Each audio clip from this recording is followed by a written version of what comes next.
कर दे।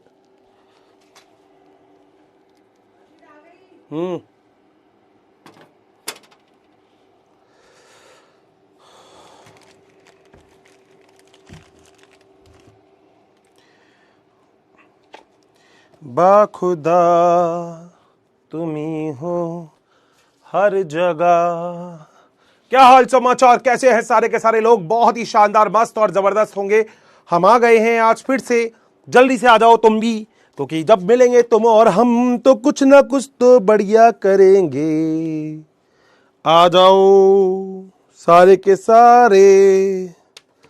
नमस्ते नमस्ते नमस्ते गोरिल्ला आर्मी, क्या हाल समाचार, कैसे हैं आप सारे के सारे? बहुत ही मस्त और जबरदस्त होंगे। मैं हर्षित ठाकुर आप सभी लोगों का फिर से स्वागत करता हूं एक बहुत ही बढ़िया से लेक्चर में। आफ्टर लॉन्ग टाइम एक गोरिल्ला गैंग की जय हो। और पिछले हफ्ते में नीट की खलबली तो तुमने सुनी ली होगी। धुआंधार चल रहा है, ये आउट वो आउट, फलाना डिकाना, पता नहीं क्या क्या। चलो मगर अच्छा एक बार बताऊं भाई, तुम लोगों को एक नई इंफॉर्मेशन नहीं दी क्या मैंने अभी? अबे तुमने सुना नहीं? अबे क्या बात करते हो? नई चीज बता दो। नई चीज ये है कि नेक्स्ट ईयर से नीट का एग्जाम ऑनलाइन होने वाला है। तुम्हारे लिए नई चीज, नेक्स्ट ईयर से नीट का एग्जाम ऑनलाइन होने वाला है मुन्ना। अब नीट का एग्जाम ऑफलाइन नहीं होगा, अब ऑनलाइन होगा। ऑनलाइन तुमको देखना पड़ेगा नीट का एग्जाम, तुम्हें देना पड़ेगा नीट का एग्जाम ऑनलाइन ही। तो बधाई हो बेटा, अगली बार जो एग्जाम होगा वो सीबीटी होगा। जानते हो सीबीटी का पूरा मतलब? सीबीटी का पूरा मतलब होता है कंप्यूटर बेस्ड टेस्ट। तो अब की बार ऑफलाइन खत्म हो गया है, अब ऑनलाइन हो गया है अब आप लोगों का। तो नेक्स्ट ईयर से, मतलब मेरे ख्याल से जब आप दोगे, 12th आपकी चली रही है, 12th खत्म करोगे उसके बाद ये करना पड़ेगा अब आपको, ठीक है? मैंने आज इंस्टाग्राम पे भी डाला है स्टेटस। मैंने इंस्टाग्राम पे, मैं जल्दी अपडेट करता हूं, और तो कहां करूं, बैच में तो कर नहीं सकता मैं इतनी जल्दी। तो मैंने अभी इंस्टाग्राम पे डाला था। इंस्टाग्राम पे मैंने जल्दी इंफॉर्मेशन डाल दी थी इस चीज की कि अब से ऑनलाइन चालू हो रहा है। सो अभी ऑनलाइन होगा अब ये। और इस बार जो नीट का एग्जाम है वो तो पता ही होगा, 21 जून है इस बार का नीट का एग्जाम। और 21 जून को जो नीट का एग्जाम है वो 15 मिनट एक्स्ट्रा दिए जा रहे हैं इस बार, ऐसा कुछ है। अरे घर से नहीं होगा नालायको, अबे पागल हो क्या? घर से ही करोगे क्या ऑनलाइन? अबे चीटिंग करने की इतनी आदत भी नहीं होनी चाहिए, फिर तो सबके 720 में से 720 आएंगे। अबे घर पे नहीं होगा, सेंटर बनेगा इसका सेंटर बनेगा एक अलग जगह ना, एक अलग जगह ऐसे सेंटर बना होगा इसका, ऐसे देखो, ऐसे सेंटर बना होगा इसका, एक अलग जगह, एक एक कहाँ गया, एक अलग जगह से सेंटर बना होगा। आपके सामने ऐसे कंप्यूटर रखा होगा और आप ऐसे बैठ के यहाँ पे टाइप कर रहे होंगे कीबोर्ड के ऊपर, ऐसा होगा ये, ठीक है? घर से नहीं होगा नालायको एग्जाम, सारे एग्जाम ही घर से करवा लो तुम। हाँ, ऑनलाइन में देखो क्या होगा, जैसे आईआईटी के एग्जाम नहीं होते क्या, ऐसे ही अब तुम्हारा होगा। तो तुम भी अब ऑनलाइन देने वाले हो, पता है? हाँ, ऑनलाइन दोगे तुम ऐसे बैठ के, बाहर आते ही तुम्हारे हाथ में पेपर ही नहीं होगा, यूं खाली आ जाए थे, खाली हाथ आओगे। कोई पेन वैन तो शायद लेके जाओगे तुम, सॉल्यूशन वॉल्यूशन करने के लिए, वो तो जरूरी है, बट बाकी सब कुछ ऑनलाइन होगा, ठीक है? वो धीरे धीरे अब आपकी प्रैक्टिस हो जाएगी। जैसे आप ऑनलाइन पीडब्ल्यू के एग्जाम देते हो ना, कुछ कुछ ऐसा ही होगा। तभी रियल टेस्ट सीरीज जो होती है ना, वो थोड़े से ज्वाइन कर लेना, तो उससे आपको बहुत फायदा होने वाला है रियल टेस्ट सीरीज से। बाकी ऑनलाइन होने वाला है, ठीक है? हाँ, जेईई मेन एग्जाम की तरह ऑनलाइन का बेनिफिट है। दिक्कत तो क्या होगी, ऑनलाइन सही भी रहता है यार एक तरीके से। अभी आप गोले काले करते हो, टाइम लगेगा, ऑनलाइन पे टक क्लिक कर रहा है। बोलो किसमें फायदा है? देखो, एक गोले काले करने पड़ते हैं, ऐसे ऐसे करने पड़ते हैं, टाइम लगेगा, वहां पे करना टक हो गया, तो फायदा ही है, ठीक है? मतलब फायदा तो है, ये बात तो मानो। टाइमिंग का अगली बार पता लग जाएगा अगली बार क्या है, ठीक है? हाँ, तुम्हारा ऑनलाइन ही होगा, तुम्हारा ऑनलाइन होगा।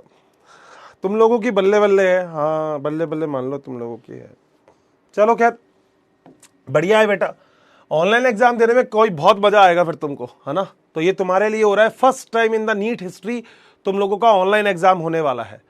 सो मेरे ख्याल से बिल्कुल तैयारी वैयारी कर लेना बढ़िया तरीके से, ऑनलाइन एग्जाम देना भाई साहब, बढ़िया तरीके से आना, यूं आ रहा हूं मैं, कंप्यूटर मिलेगा टक टक टक टक, और भाई साहब फर्स्ट क्लास एग्जाम। बाहर पेपर की टेंशन ही नहीं, दुनिया कहती है इसका क्या हुआ उसका क्या हुआ, टेंशन ही नहीं लेनी बेटा। बाहर आओगे खाली हाथ आओगे, कह रहा है ही नहीं पेपर। वहां की जो टेंशन थी एग्जाम सेंटर में दे के आ गए, कितना फायदा है ना? अबे कंप्यूटर नहीं आता, अबे अब इतना तो आएगा, टक टक करना, इतना ही चाहिए तुमको, हाँ, आजकल तो रोबोटिक्स चल रही है बेटा, तुमको तो थोड़ा बहुत कंप्यूटर आना चाहिए। तो बेटा ये एक छोटी सी इंफॉर्मेशन थी जो आप लोगों के लिए थी। बधाई हो। ऑनलाइन ऑनलाइन वाले मतलब होता है ना, हिस्ट्री में लिखा जाता है नाम, तुम्हारा इतिहास के पन्नों में लिखा जाएगा। ऑनलाइन के लिए सबसे पहला बैच कौन सा था? तुम बोलोगे मेरा, मेरा ऐसे बोलोगे, है ना। लड़के तो ऐसे बोलेंगे मेरा, ऐसे लड़के ऐसे बोलेंगे मेरा था, पहला बैच मेरा था ऑनलाइन। बहुत बढ़िया, है ना। फिर ये पूकी कर देना, बहुत ही बढ़िया। सो मेरे ख्याल से लगभग सारे की सारी बात आपकी क्लियर होगी, बहुत अच्छे से लगभग बात समझ में आ गई होगी। आज मैं थोड़ा सा चमक रहा हूं ना, चमकदार लग रहा हूं ना मैं, बहुत बढ़िया। सो दोस्तों मेरे ख्याल से लगभग लास्ट क्लास तक आप लोगों को सब कुछ समझ में आ गया होगा। बहुत ही प्यारा तरीके से हम लोगों ने रिकैप चालू किया था। सो आज सबसे पहले हम रिकैप से ही कंप्लीट करेंगे, एनसीईआरटी भी पढ़नी है आज तो, ठीक है। सो आज सबसे पहले हम लोग रिकैप के बारे में बात कर रहे हैं। क्या आप सभी लोग तैयार हैं रिकैप के लिए? अगर आप सभी लोग तैयार हैं तो दिल बना दो कमेंट बॉक्स में। हर्षित सर आपने कमेंट बॉक्स ही बंद कर रखा है, तो बेटा ले मैंने कमेंट बॉक्स ले चालू कर देता हूं। ये ले बेटा कमेंट बॉक्स हो गया है चालू, जल्दी से बता दो। अलग अलग शिफ्ट में होगा बेटा। देखो अब देखो, ज्यादा सोचने की जरूरत नहीं है, कब होगा, कैसे होगा, क्यों होगा।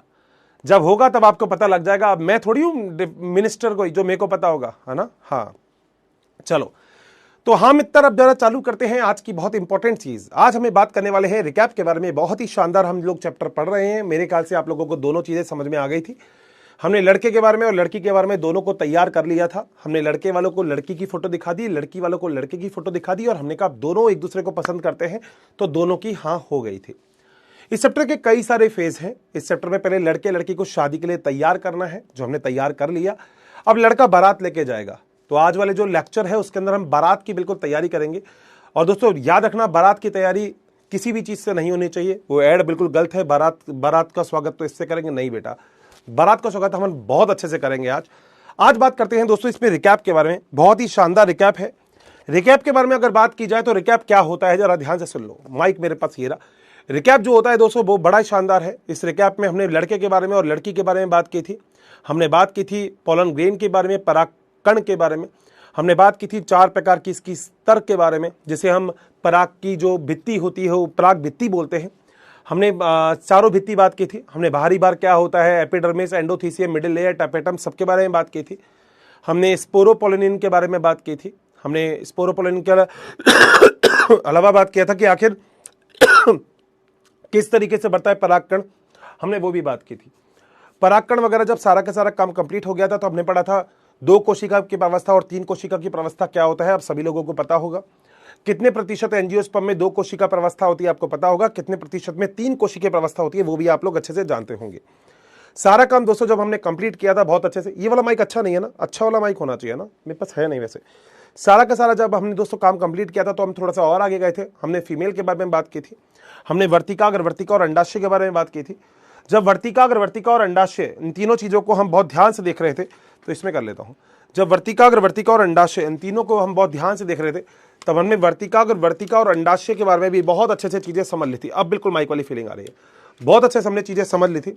आप सभी लोग जानते हैं कि वर्तिकाग्र क्या होता है, वर्तिकाग्र, वर्तिका, अंडाशय क्या होता है, आप सभी लोग जानते हैं। आप लोगों को वर्ड बिल्कुल अच्छे से याद होंगे। आपको याद होगा फ्यूनिकल के बारे में, आपको याद होगा रेफी के बारे में, आपको याद होगा हाइलम के बारे में, आपको याद होगा चैलेजल एंड के बारे में, आपको याद होगा माइक्रोपेल के बारे में, आपको याद होगा बाहर का स्तर और अंदर का स्तर, अध्यावरण जिसे हम बोलते हैं। आपको आपने शायद ये सारे वर्ड सुने होंगे। आपको याद है 3 कोशिका प्रावस्था, 4 कोशिका प्रावस्था, आप ये भी जानते हो। आप लोगों को पता होगा कि कितने केंद्रक होंगे और कितनी कोशिका होगी, ये भी आप बहुत अच्छे से जानते हो। तो सारा का सारा काम कंप्लीट करने के बाद आप लोगों ने लगभग सारी चीज कंप्लीट कर ली थी।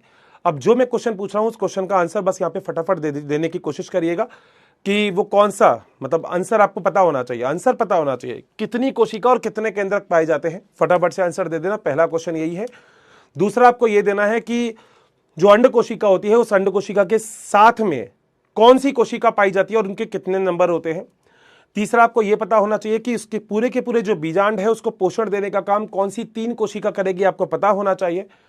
चौथा आपको यह पता होना चाहिए कि ध्रुवीय केंद्रक जो होते हैं वो कितने केंद्रक होते हैं, आपको यह भी पता होना चाहिए। तो ये पूरा का पूरा जो संरचना है वो मैंने आपको पूरी की पूरी बना दी थी और मेरे ख्याल से इस संरचना के बारे में आप सब लोग बहुत अच्छे से जानते हैं। क्लियर है, बहुत बढ़िया। माइक साइड में रख देते हैं, माइक का काम हो गया है। सारा काम जब हमने कंप्लीट किया था तो दोस्तों चीजें अभी भी खत्म नहीं हुई, चीजें और आगे चलेगी क्योंकि जब चलता रहेगा तो और मजा आएगा। अब जो हमारे पास करना है, सबसे पहले तो हम पढ़ेंगे एनसीईआरटी, क्योंकि मैंने बोला था एनसीईआरटी बड़ी जरूरी है भैया। एनसीईआरटी पढ़ेंगे तभी तो मजा आएगा। आ जाओ, वैसे मैंने एनसीईआरटी पढ़ा दी थी, मगर कुछ कुछ पॉइंट ऐसे थे जो मान लो अगर रह गए हो तो एक बार अपन एनसीईआरटी के अंदर क्लियर कर लेते हैं, और मेरे ख्याल से अब इसके बाद आपको कोई दिक्कत नहीं होगी। ठीक है, लास्ट जैसे ही आज क्लास की एंड होगा मैं कोशिश करूंगा 5 मिनट का एक बहुत ताबड़तोड़ रिकैप दे दूं एक बार पूरे चैप्टर का टाइमर लगा के। ठीक है, आज हम बात कर रहे हैं यहां पे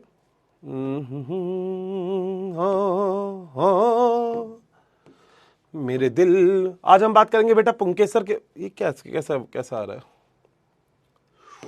ओके सर, ये कैसा आ रहा है सर? हर्ष सर ये कैसा आ रहा है? बेटा मैं भी वही देख रहा हूं, सही कर रहा हूं उसको। आज हम बात करेंगे बेटा पुंकेसर के बारे में, आज लघु बीजाणु धानी के बारे में और परागकण के बारे में बात करेंगे। आज बात होगी यहाँ पे एक विशिष्ट संरचना होती है पुंकेसर। इसके 2 भाग होते हैं, आप लोगों को पता होगा पुंकेसर के 2 भाग कौन कौन से होते हैं। इसमें एक लंबा और पतला डंठल होता है, वैसे एनसीईआरटी पढ़ा चुका हूं बट फिर भी कोई डाउट हो तो प्लीज देख लेना। तथा अंतिम सिरा जो होता है वो सामान्यतः द्विपालित होता है। अपने नोट्स खोल के रखना, नोट्स के अलावा कुछ भी नहीं होगा। इसे परागकोश कहते हैं। तंतु का समीपस्थ जो सिरा होता है वो पुष्पासन से और पुष्पदल से जुड़ा हुआ रहता है। आपको पता ही है पुंकेसरों की जो संख्या होती है वो अलग अलग लंबाई जो होती है अलग अलग पुष्प में अलग अलग होती है।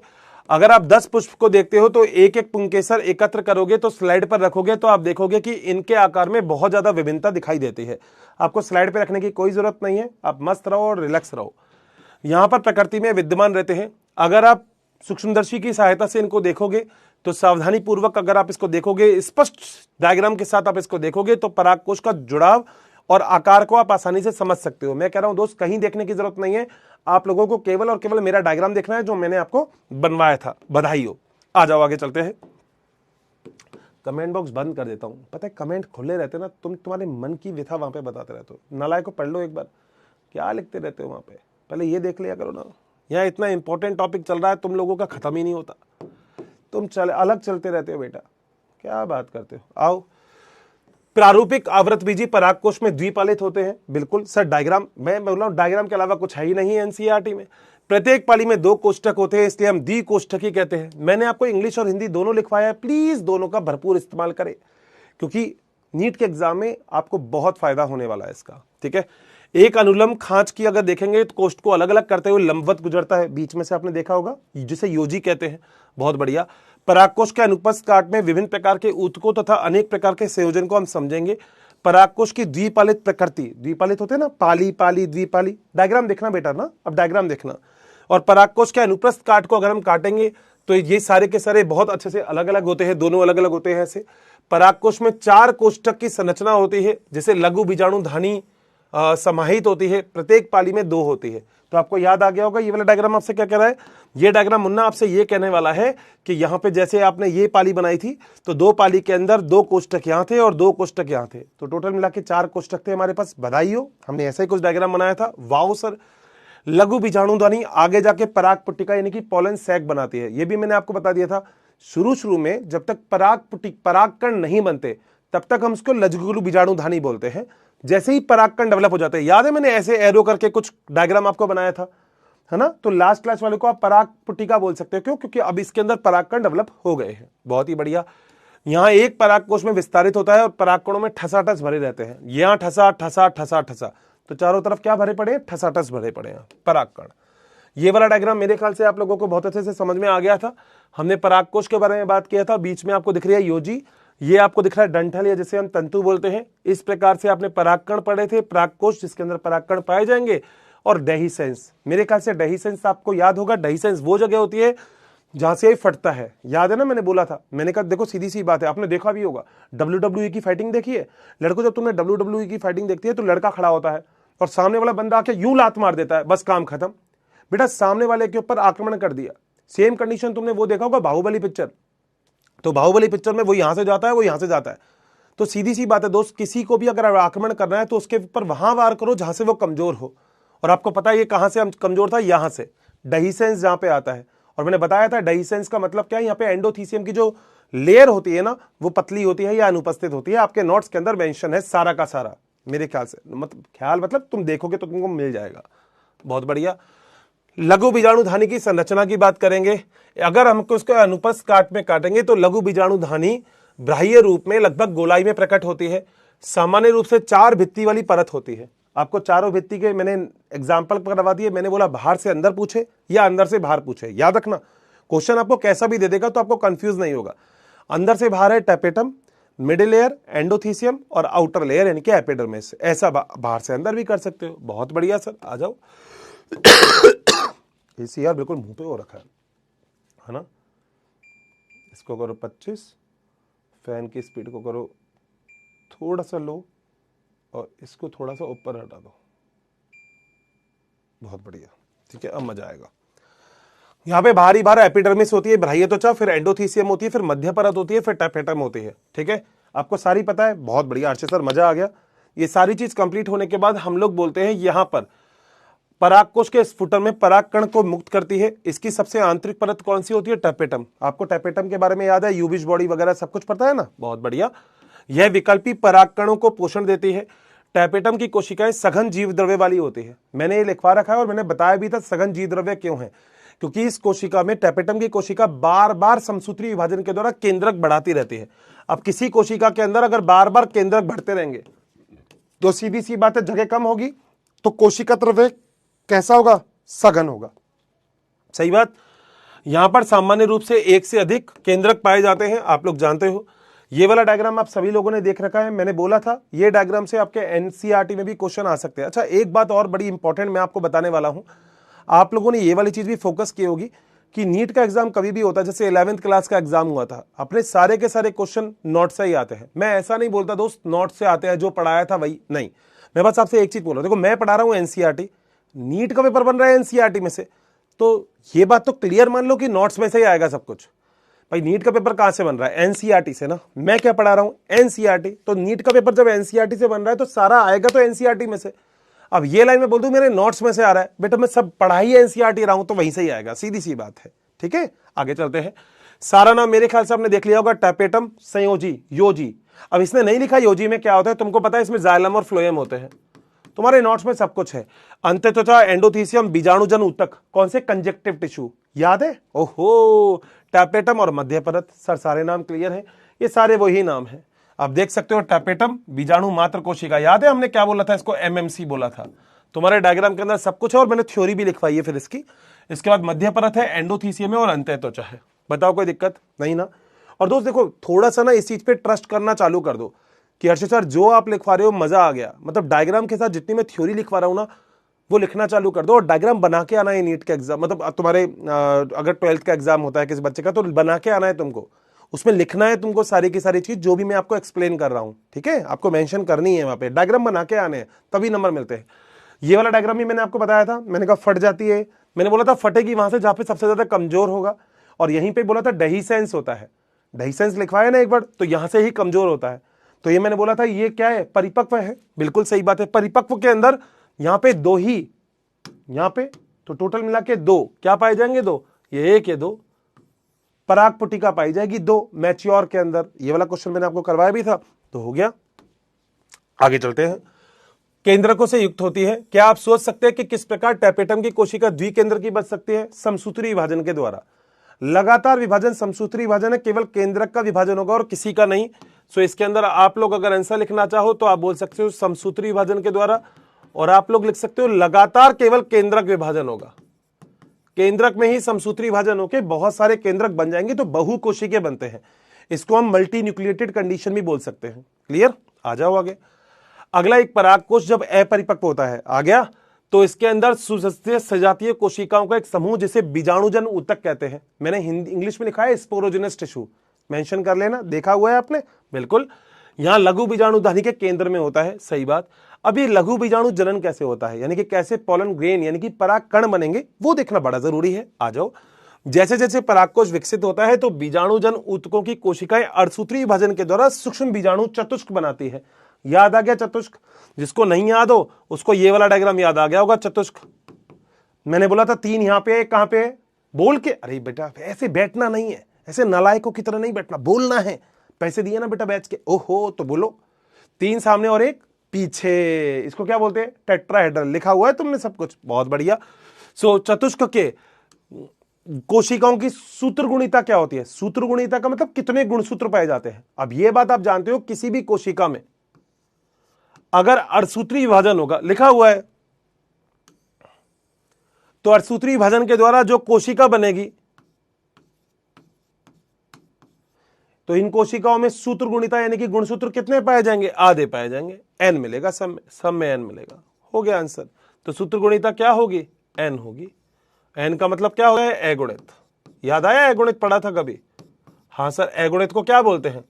सर अगुणित को हर्षित सर हम हैप्लॉइड बोलते हैं क्या? बिल्कुल सही बात है।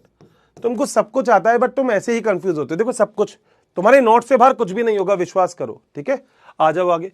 जैसा कि बीजाणु की प्रत्येक कोशिका चतुष्क में वृद्धि करने में सक्षम होती है, तो प्रत्येक कोशिका पराग मात्र कोशिका होती है। एक पराग मात्र कोशिका से अर्धसूत्री विभाजन के द्वारा लघु बीजाणुधानी को बनने को लघु बीजाणुधानी कहते हैं। लघु बीजाणुधानी क्या हो गई? जिसके अंदर सारे के सारे परागकण बन रहे हैं। ठीक है, जैसा कि लघु बीजाणुधानी की संरचना में 4 कोशिकाओं के समूह में व्यवस्थित होते हैं। जान गए 4 कोशिका? यही 4 कोशिका। एक कहां है? पीछे है। बहुत बढ़िया। उन्हें लघु बीजाणु चतुष्क कहते हैं। बिल्कुल सही बात है। जैसे ही परागकोश परिपक्व हो जाता है तो लघु बीजाणु कहां गया? एक दूसरे से अलग अलग हो जाते हैं। अब देखो, इसने तो इतना बोलने के बाद चीजें हटा ली, मगर मैंने तुमको शुरू से एक बात बोली है, मैं तुम्हारे दिमाग में कंफ्यूज नहीं करूंगा। मैंने तुमसे एक बात बोली थी, शायद तुमको याद होगा। मैंने तुमसे बोली थी कि चारों अगर ऐसे हैं और चारों जुड़े हुए हैं तो किससे जुड़े होते हैं तुम लोगों को पता होना चाहिए? कैलोस से। बहुत बढ़िया। अब इसकी देखो लाइन खत्म हो गई। इसने बोला अलग अलग हो जाते हैं, ठीक है, मगर अलग जुड़े किससे होते हैं वो तो पता लगे। तो आपने पढ़ा है जुड़े किससे होते हैं? कैलोस से। कैलोज। बोलो बात सही है। और एक एंजाइम मैंने आपको बताया था, यह नाम याद आ गया? कैलेज। तो जैसे ही कैलेज एंजाइम इससे, और कैलेज एंजाइम बनाता कौन है? लिखा हुआ है नोट्स में, टैपेटम बनाता है। ये सारे के सारे चारों अलग अलग हो जाएंगे। बस यही तो है, हो गया काम। क्या कंफ्यूजन है? बट इस लाइन को जो एनसीईआरटी ने लिखा है अलग हो जाते हैं, तो आपको पता होना चाहिए जुड़े किससे होते हैं, पता होना चाहिए किससे अलग होते हैं, पता होता है फिर ये बन गया। बहुत बढ़िया। आ जाओ आगे। कितनी आसान है बॉटनी। और परागकणों के रूप में विकसित हो जाते हैं। मैंने ये परागकण ही बनाए थे। बहुत बढ़िया। प्रत्येक लघु बीजाणुधानी के अंदर कई हजार लघु बीजाणु परागकण निर्मित होते हैं। बिल्कुल सही है भैया। 1 से 4 बन रही है तो ऐसे कई सारी होंगी कोशिकाएं, तो ये वाली तो कितने सारे परागकण बनेंगे? कितने सारे परागकण बनेंगे? बहुत सारे हर्षित सर। ठीक बात है। और परागकोश जो परागकण के स्फुटन के साथ मुक्त हो जाते हैं। स्फुटन का मतलब फटना। ये देखो, ये हो ही रहते, फट के मुक्त हो जाते हैं। देखो परागकण मुक्त हो जाते हैं, कोई दिक्कत ही नहीं है। सर मजा आ गया। आ जाओ फिर एनसीईआरटी। कहीं कोई दिक्कत आएगी ही नहीं, विश्वास करो। अब जैसे इसमें एक पॉइंट था, इसमें पॉइंट था एनेस्ट्रल डिवीजन, वो मैं बता दूंगा। वैसे तो आपने क्लास 11th में वो वाला पॉइंट पढ़ा था। आपने पढ़ा था कि पादप कोशिका, मेरे ख्याल से देखो थोड़ा सा याद तो करना पड़ेगा। पादप कोशिका, क्योंकि पादप कोशिका होती है इसलिए उसमें तारककाय नहीं होता। कोशिका वाला चैप्टर पढ़ा था तो आपने पढ़ा था तारककाय नहीं होता। अब तारककाय अगर नहीं होगा तो बिना तारककाय के विभाजन होगा। जानते हो ना तारककाय? तारककाय मत करना कि तुमने नहीं पढ़ा। सेंट्रियोल, सेंट्रोजोम, याद आया? 90 डिग्री बनते हैं। 9+2 याद आया? कुछ तो याद आ रहा होगा। 9+0, हाँ सर 9+0 हमें याद आ रहा है। ऐसा कुछ तो याद आ रहा होगा। बस 9+2 किसका? 9+0 2 चीज आई थी ना, सीलिया, फ्लैजिला, पक्षमाभ और कशाबी का भी पढ़ा था जहां पे। याद आया कुछ? बहुत बढ़िया, डायग्राम भी बनाया हुआ है तुमने। आ जाओ फिर आगे चले। अगला, नर युग्मकोद्भिद। अब नर युग्मकोद्भिद का मतलब क्या होता है? गैमेटोफाइट। इसका मतलब जहां पे नर युग्मक डेवलप होंगे। और आपको नर युग्मक पता है, 2 कोशिका प्रवस्था, 3 कोशिका प्रवस्था याद आ गई। 60% आवृत बीजी में 2 कोशिका प्रवस्था होती है। और ये हर्षित सर हमको तो ये सब याद है। बस यही तो, क्या कंफ्यूजन फिर? आ जाओ। यदि आप हिबिस्कस यानी कि गुड़हल या किसी पुष्प के परागकोश को छूते हैं तो अंगुलियों के पीले रंग का पाउडर, क्या मैंने लिखवाया है पीले रंग का पाउडर? हाँ सर। क्या नाम दिया था मैंने उसे? Pollen kit. बनाता कौन है? टैपेटम। फायदे बताए थे, यूवी लाइट से बचाता है। अरे हाँ सर, चिपका देता है, आकर्षित करने में हेल्प करता है कीट को। बहुत बढ़िया। आ जाओ फिर। तो परागकणों को पाते हैं और उसका नाम क्या है बताओ? Pollen kit. ये लिखे नहीं लिखे मुझे फर्क नहीं पड़ता, तुम्हारे पोलन किट तुम्हारे नोट्स में होना चाहिए। ओवरऑल बात ये है मेरी, ठीक है, और नोट्स में है अपने। आ जाओ आगे। एक कांच की स्लाइड को 1 बूंद पानी डाल के परागकण को छिड़के तो सूक्ष्मदर्शी में देखें। छोड़ो ये, आप निश्चित रूप से आश्चर्यचकित रह जाएंगे कि यहाँ पे प्रजातियों के पराग विन्यास, आकार, रूप, रंग और बनावट अलग अलग होते हैं। तो सबके परागकण अलग अलग होते हैं। आप निश्चित रूप से क्या हो जाएंगे? निश्चित रूप से आश्चर्यचकित हो जाएंगे। अब लड़का आश्चर्यचकित ऐसे होता है, नॉर्मल, मैं लड़का हूं तो मैं बता सकता हूं लड़का ऐसे होता है आश्चर्यचकित। ओ ऐसे, ये बहुत ज्यादा हो गया। कुछ तो ऐसे करेंगे, ये लड़के का है ना, ये लड़का आश्चर्यचकित, लड़की अगर ऐसा देखती है तो नो डाउट लड़कियों का आश्चर्यचकित होना थोड़ा सा अलग होता है। वो कहते ओ माय गॉड बाबू बाबू तो गलत बोल दिया, ओ माय गॉड अरे बहन देखना क्या है ये, ऐसा। तो दोनों में फर्क हो जाता है। बाकी आश्चर्यचकित होने की कोई भी बात नहीं है, तुमने डायग्राम इसका बना रखा है, आ जाओ आगे, ठीक है। मतलब मत होना आश्चर्यचकित, काहे होने हो। यह गोलाकार होता है, हमने लिख दिया। 20 से 50 माइक्रोमीटर होता है। इसमें मैंने नीट डाल दिया था, यहां पे नीट में क्वेश्चन आ सकता है। अतः जिस चीज को मैंने नीट डाल दूं इसका मतलब वो नीट में आया हुआ है या आगे आ सकता है, कुछ भी हो सकता है, आ जाओ। यह सुस्पष्ट 2 परत वाली होती है। आपको पता है बाहरी परत और आंतरिक परत, याद आ गया। ब्राह्यचोल, एक्साइन, इंटाइन, मैंने इंग्लिश भी लिखवाई है, ठीक है। एक ब्राह्यचोल होता है जिसे हम एक्साइन बोलते हैं, बना किससे होता है, स्पोरोपोलिन। मैंने बताया था इस पृथ्वी के ऊपर ऐसी कोई परत जो किसी भी चीज से कार्बनिक होती है, जो किसी भी चीज से ब्रेक नहीं होगी, सबसे ज्यादा स्थायी रहेगी, वो यही है। सर्वाधिक ज्ञात प्रतिरोधकता कार्बनिक पदार्थ है। यह उस ताप, अम्ल, क्षार कैसा भी हो टिकी रहती है। तभी इसमें कोई भी ऐसा एंजाइम नहीं है जो स्पोरोपोलिन को निम्नीकृत कर सके, यानी कि तोड़ सके। लिख दिया था आपको ये वाली बात। हर्ष सर मजेदार। अच्छा एक क्वेश्चन पूछूं, बताओगे? पक्का, ठीक है। एक ये परत है, ये क्वेश्चन है तुम्हारे लिए, और गूगल कर लेना। सर गूगल कर लो ना, आंसर बता देना। एक ये परत है स्पोरोपोलिन जो किसी भी चीज से ब्रेक नहीं होती। ऐसी ही एक कोई सजीव में परत होती है जो भी किसी चीज से ब्रेक नहीं होती, नाम बता देना। विकट परिस्थिति में पाई जाती है। मैं और पास लेके जाऊंगा तो शायद आंसर ही दे दोगे तुम। ये कुछ ऐसे क्वेश्चन है तुम किसी टीचर से भी पूछोगे, पता क्या अबे कुछ नहीं होता।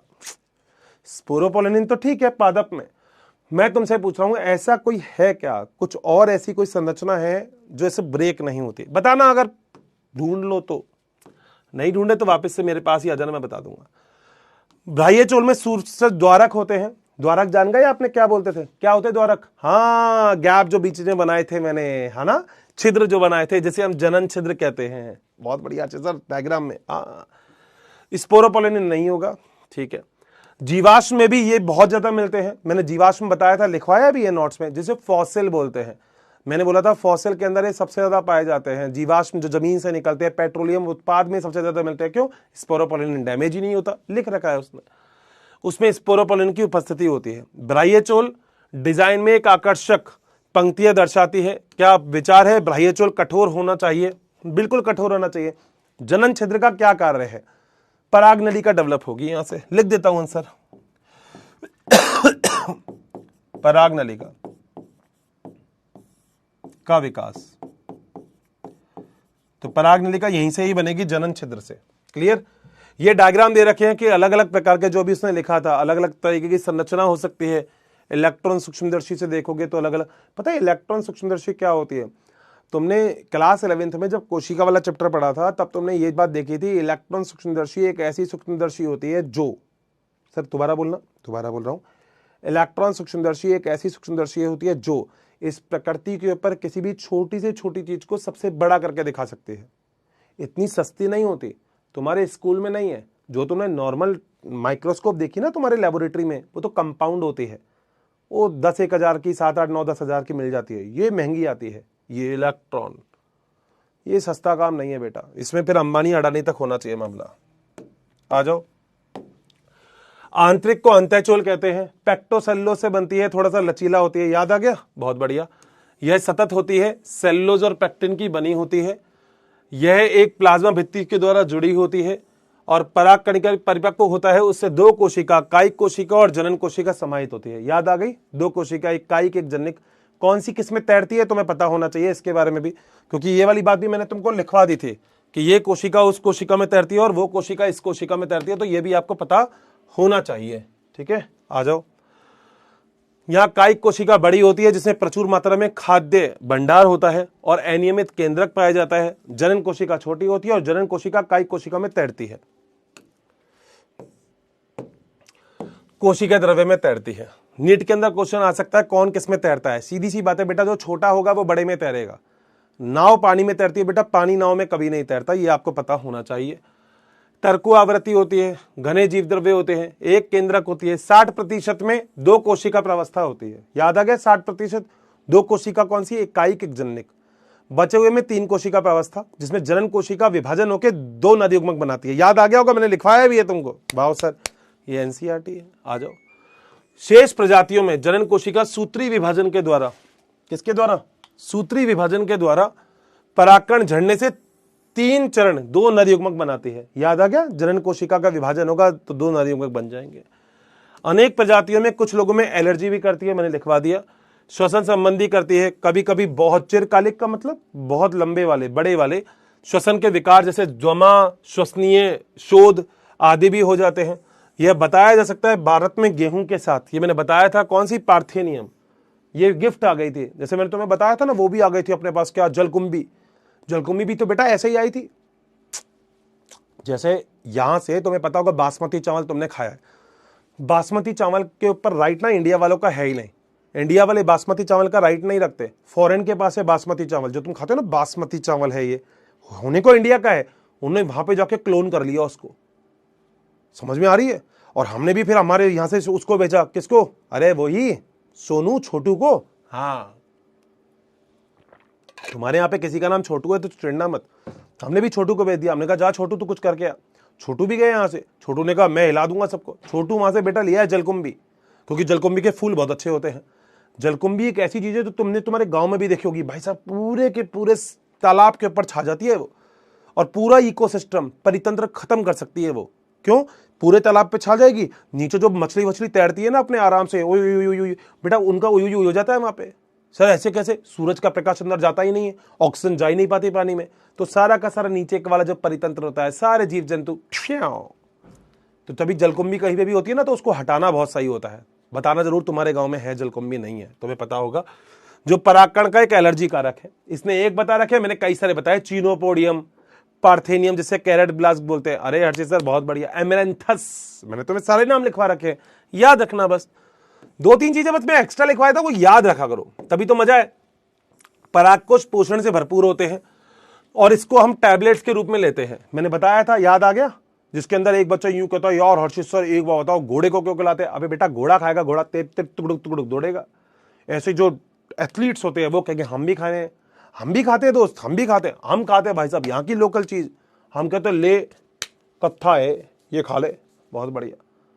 तो आजकल कुछ भी चलता है बायोलॉजी के अंदर। तो अभी आगे तुम ह्यूमन हेल्थ एंड डिजीज पढ़ोगे तो टीचर तुमको सब सिखाएगा, कोकीन, अफीम, गांजा, सब पढ़ोगे तुम, सब पढ़ोगे।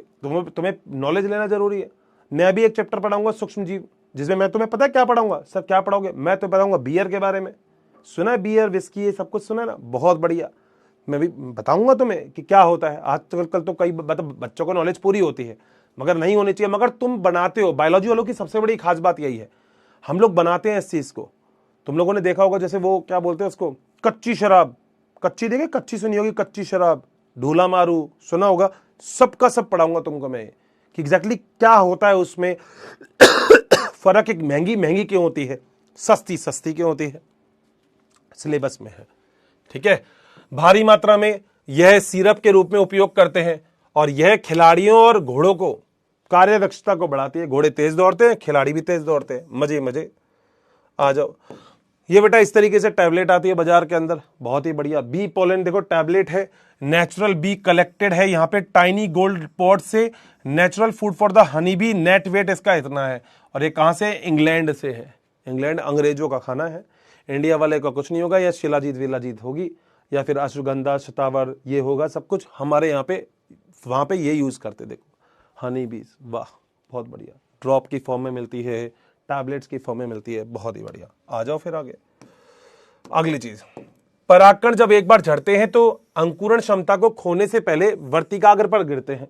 अंकुरण क्षमता मैंने बता दी थी, कुछ की 30 मिनट होती है, कुछ की महीने तक होती है। अरे सर ये तो नोट्स में है, बहुत बढ़िया। जिसे हम वायबिलिटी बोलते हैं, जहां यदि आवश्यक हुआ तो निषेचन करेंगे, बिल्कुल सही है। यहां जीवन क्षमता कितने समय तक रहती है बता देता हूं, कितने समय तक जीवन सक्षम रहता है। तो वायबिलिटी का मतलब होता है वो कब तक जिंदा रहेगा। अब जैसे बीज तुम बाजार से लेके आते हो तो उस पर भी तो लिखा होता है एक्सपायरी डेट और मैन्युफैक्चरिंग डेट, बताना है नहीं है? हाँ सर ये तो हमने सोचा, हाँ जिन बच्चों का किसानी का काम होगा उसको पता होगा, वहां पे लिखा होता है एक्सपायरी डेट। अब एक्सपायरी डेट का मतलब क्या होता है? वहां पे एक्सपायरी डेट से ये होता है कि भाई साहब तुम उसके बाद लगाओगे ना बीज, 10 बीज लगाओगे तो हो सकता है 4-5 बीज तो काम ही नहीं करे, हो सकता है 4-5 बीज का कोई काम ही नहीं हो। ठीक है, इस तरीके की चीज आपको देखने को मिल सकती है। यहां बहुत विविधता पाए जाते हैं, हद तक विद्यमान रहते हैं, तापमान और आर्द्रता पर निर्भर रहते हैं। बिल्कुल सही है, ये भी अपने नोट्स में। और यहां रखना, यहां से नीट से क्वेश्चन आता है, ये शायद इस बार भी आया था, नहीं तो आगे भी आ सकता है। नीट में क्वेश्चन आएगा तापमान आर्द्रता, मैं गलत नहीं हूं तो ऐसे क्वेश्चन बनते हैं नीट के अंदर। ठीक है, कुछ अनाज जैसे गेहूं और धान में होती है, इनमें 30 मिनट होती है, ये भी नीट में आया हुआ क्वेश्चन है। हम बोलते हैं ना मुश्किल आता है, दोस्त मुश्किल नहीं आता। और तुम्हें पता है पेपर क्यों आसान लगता है? क्योंकि तुमने पढ़ा हुआ सब कुछ है। तो यहां से ऐसे क्वेश्चन बन जाते हैं। रोजेसी फैमिली जिसे लेग्यूमिनेसी, लेग्यूमिनेसी तुम लोग जानते होंगे। लेग्यूमिनेसी क्या होती है? लेग्यूमिनेसी वो होती है जिसके अंदर मैं बताता हूँ। लेग्यूमिनेसी मटर, सुना है मटर, दाल, जितनी भी दालें, ये सब लेग्यूमिनेसी कुल में आती है। क्लास 11th, हाँ, चैप्टर कौन सा है? मॉर्फोलॉजी, आकारिकी, उसमें था ये। ठीक है, इनमें परागकण की जीवन क्षमता जो होती है वो महीनों तक रहती है, अपने नोट्स में है। आपने शायद कृत्रिम गर्भाधान के बारे में भी, कुछ जानवरों के शुक्राणु को भंडारण सुना होगा, बट ये तो मैंने आपको बताया भी था। क्रायो प्रिजर्वेशन -196 डिग्री सेंटीग्रेड, आप किसी भी चीज को बहुत लंबे टाइम तक सुरक्षित रख सकते हो। बहुत बढ़िया। इस प्रकार भंडारित करने से हम बीज बैंक बना सकते हैं, परागकण के बैंक बना सकते हैं, जो प्रजनन में सहायता प्रदान करते हैं। यानी कि मान लो किसी टाइम पे तुम्हें जरूरत हो किसी चीज की, अब आजकल ऐसी बहुत सारी चीजें होती है जो विलुप्त हो जाती है, तुमने सुना होगा। आजकल ऐसी बहुत सारी चीजें होती है जो विलुप्त हो जाती है। अब मान लो कोई चीज विलुप्त हो गई तो अभी तक उसे स्टोर करके रखो ना, बहुत बढ़िया तरीका है। आगे चले, ठीक है, ये एक डायग्राम है।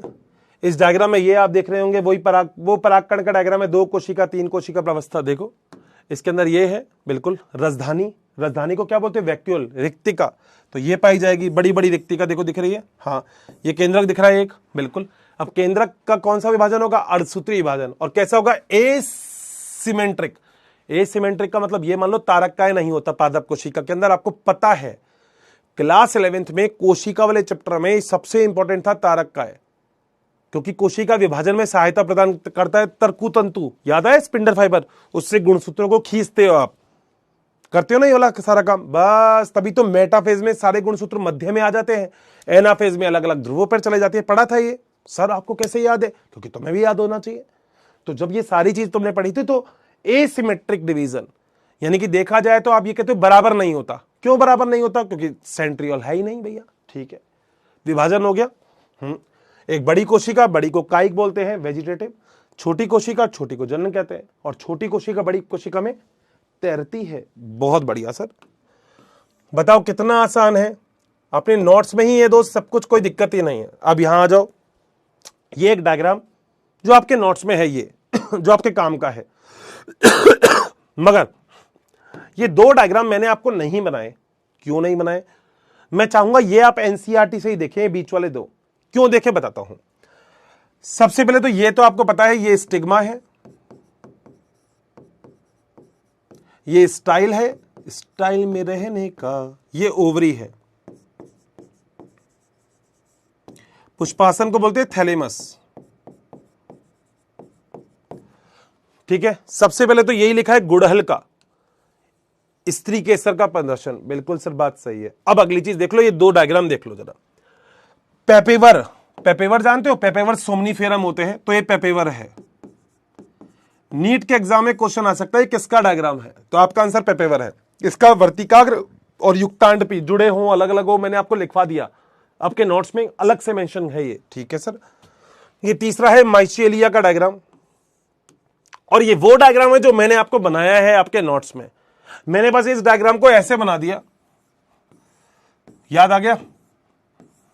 तुम्हारी एनसीईआरटी में ये उल्टा बना रखा है बस, और कुछ नहीं है। तो मैंने वैसा बनाया जैसा तुम्हें पता होना चाहिए। चैलेजल जानते हो? निभागीय सिरा। सर बिल्कुल। भ्रूणकोश जानते हो? अरे सर क्या बात है। बीजांड का है जो चारों तरफ होता है। अंत्य आवरण 2 थे, बाह्य और अंतर, आउटर इंटैगमेंट और इनर इंटैगमेंट, टेस्टा और टैगमेन। सर सच में मैं बोल रहा हूं ना, कुछ है ही नहीं। इससे अच्छा डायग्राम तो अपने ड्रॉ किया अपने नोट्स में। बाह्य आवरण, बीजांड सिरा, बीजांड द्वार, फ्यूनिकल और हाइलम। क्या सारी चीज तुम्हारे नोट्स में है? मजेदार। तो चलो आगे बताओ, मजा आ गया क्या? देखो एनसीईआरटी में दोस्त ये बात जरूर रखना, टाइम लगता है, मगर एनसीईआरटी एक बार पढ़ने के बाद आपको नोट्स की बारीकी समझ में आ जानी चाहिए कि सर नोट्स किस चीज को कहते हैं। और नोट्स ऐसे होने चाहिए जो तुम्हें ही समझ में आए। अब जैसे कई बच्चे ऐसे लिखते हैं कि हर्षित सर आप ना ज्यादा लिखवाते नहीं हो, ये बोलना तुम्हारा गलत है, मैं स्मार्ट लिखवाता हूं। आप खुद सोच के देखो, तुम्हारी एनसीईआरटी में ये चैप्टर 20 पेज में होगा और तुम्हारे नोट्स 200 पेज के होंगे, तो क्या नोट्स पढ़ने की कोशिश करोगे या एनसीईआरटी पढ़ोगे? एनसीईआरटी। मैं पूरी लंबी लाइन नहीं लिखवाता, उसका रीजन है कई बार इंपॉर्टेंट चीज लाइन के बीच में छुप के रह जाएगी, तुम नीट के एग्जाम में उसको आइडेंटिफाइड नहीं कर पाओगे। मैंने छोटी चीज लिखी तो तुम पूरा क्लियर कर दोगे। मैं लिखूंगा नर युग्मक डैश करके लिखूंगा अगुणित, तो तुम्हें पता है मैं पूरी लाइन लिखूंगा नर युग्मक अगुणित होता है, लाइन बड़ी हो गई। बस मैं होता है नहीं लिखता, है ना, बस यही फर्क है, एरो करके पूरा लिख देता हूं बस। स्मार्ट नोट्स होने चाहिए मेरे हिसाब से, तो यही है। देखो सिलेक्शन करना है तो बस मेरे अकॉर्डिंग चलो, मैंने पहले भी सिलेक्शन करवाया, मैं तुम्हारा भी करवा दूंगा, बट चलना तुमको मेरे अकॉर्डिंग थोड़ा सा पड़ेगा, बस हल्का सा चेंज, और चेंज नहीं है ये स्मार्ट है बस। नोट्स अच्छे नोट्स होने चाहिए। आ जाओ, स्त्री केसर क्या होता है?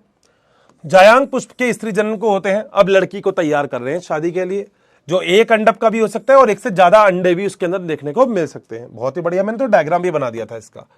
जहां पर एक से अधिक होते हैं वहां स्त्री केसर आपस में युक्तांड पे जुड़े हुए होते हैं, बहुत बढ़िया, या फिर आपस में स्वतंत्र यानी कि अलग अलग होते हैं। मैंने एग्जाम्पल भी लिखवा दिए। स्त्री केसर के 3 भाग होते हैं, स्टिग्मा, स्टाइल और ओवरी, बहुत बढ़िया। वर्तिकाग्र, ऊपर ऊपर क्या होता है वर्तिकाग्र? मैंने बोला था लैंडिंग सरफेस होता है, परागकण उड़ के इसके ऊपर ही आएगा। अवतरण मंच होता है, लैंडिंग सरफेस होता है बिल्कुल परागकण का, जो नीचे एक गहरा भाग होता है बिल्कुल, और वर्तिका के नीचे होता है ट्यूब लाइक स्ट्रक्चर, स्टाइल, बहुत बढ़िया। नीचे नीचे आधार पर फूला हुआ भाग होता है जिसे हम अंडाशय कहते हैं या ओवरी कहते हैं। बोलो बात सही है? अंडाशय के अंदर एक गुहा यानी कि कोष्टक होती है, इसको याद करना। मैंने इंग्लिश में एक वर्ड लिखवाया था लोक्यूल, हाँ सर लिखवाया, हिंदी में भी लिखा, इंग्लिश में लोक्यूल लिखवाया, जो अंदर की जगह है, ठीक है। गर्भाशय गुहिका के अंदर की ओर नाड़ स्थित होती है, अपरा, प्लेसेंटा, याद आया प्लेसेंटा? जब मैंने ऐसे करके डायग्राम बनाया था ना, ऐसे ऐसे, तो ये यहां पे मैंने प्लेसेंटा लिखवाया था, प्लेसेंटा। और प्लेसेंटा को क्या बोलते हैं? नाल बोलते हैं, नाड़, ठीक है, बहुत बढ़िया। आप कक्षा 11 में अपरा की परिभाषा और स्मरण करेंगे, मैं कह रहा हूं करने की जरूरत ही नहीं है। तुम लोग भी तो नाड़ से ही जुड़े रहते हो अपनी मम्मी से 9 महीने तक, तो तुमको ये थोड़ी तुमको कुछ खाना खाना है तो अंदर पेट में डालते हैं, नहीं, मम्मी खाती है, तुमको भी पोषण मिल जाता है। क्यों? क्योंकि हम नाड़ से जुड़े हुए रहते हैं, बहुत बढ़िया। अपरा में होने वाली बीजाणु की संरचना बीजांड कहलाती है, बीच वाली जो संरचना है। एक अंडाशय में बीज की संख्या 1 भी हो सकती है, गेहूं, दान और आम, पपीता, तरबूज और ऑर्किड में कई सारी हो सकती है। अपने नोट्स में सब कुछ मेंशन है। गुरु बीजाणु यानी कि बीजांड अब कैसे डेवलप होगा, आइए हम एक प्रारूपी बीजांड की संरचना से परिचित हों। बीजांड एक छोटी संरचना है जो बीजांड वृंत में लगी होती है, बीजांड वृंत वही है फ्यूनिकल, ठीक है, अपरा से जुड़ी हुई होती है। मैंने ऐसे ही बताई थी तुमको संरचना ये सॉरी, मैंने कहा था बीजांड अपरा से जुड़ी हुई होती है, सही बात है। बीजांड की काया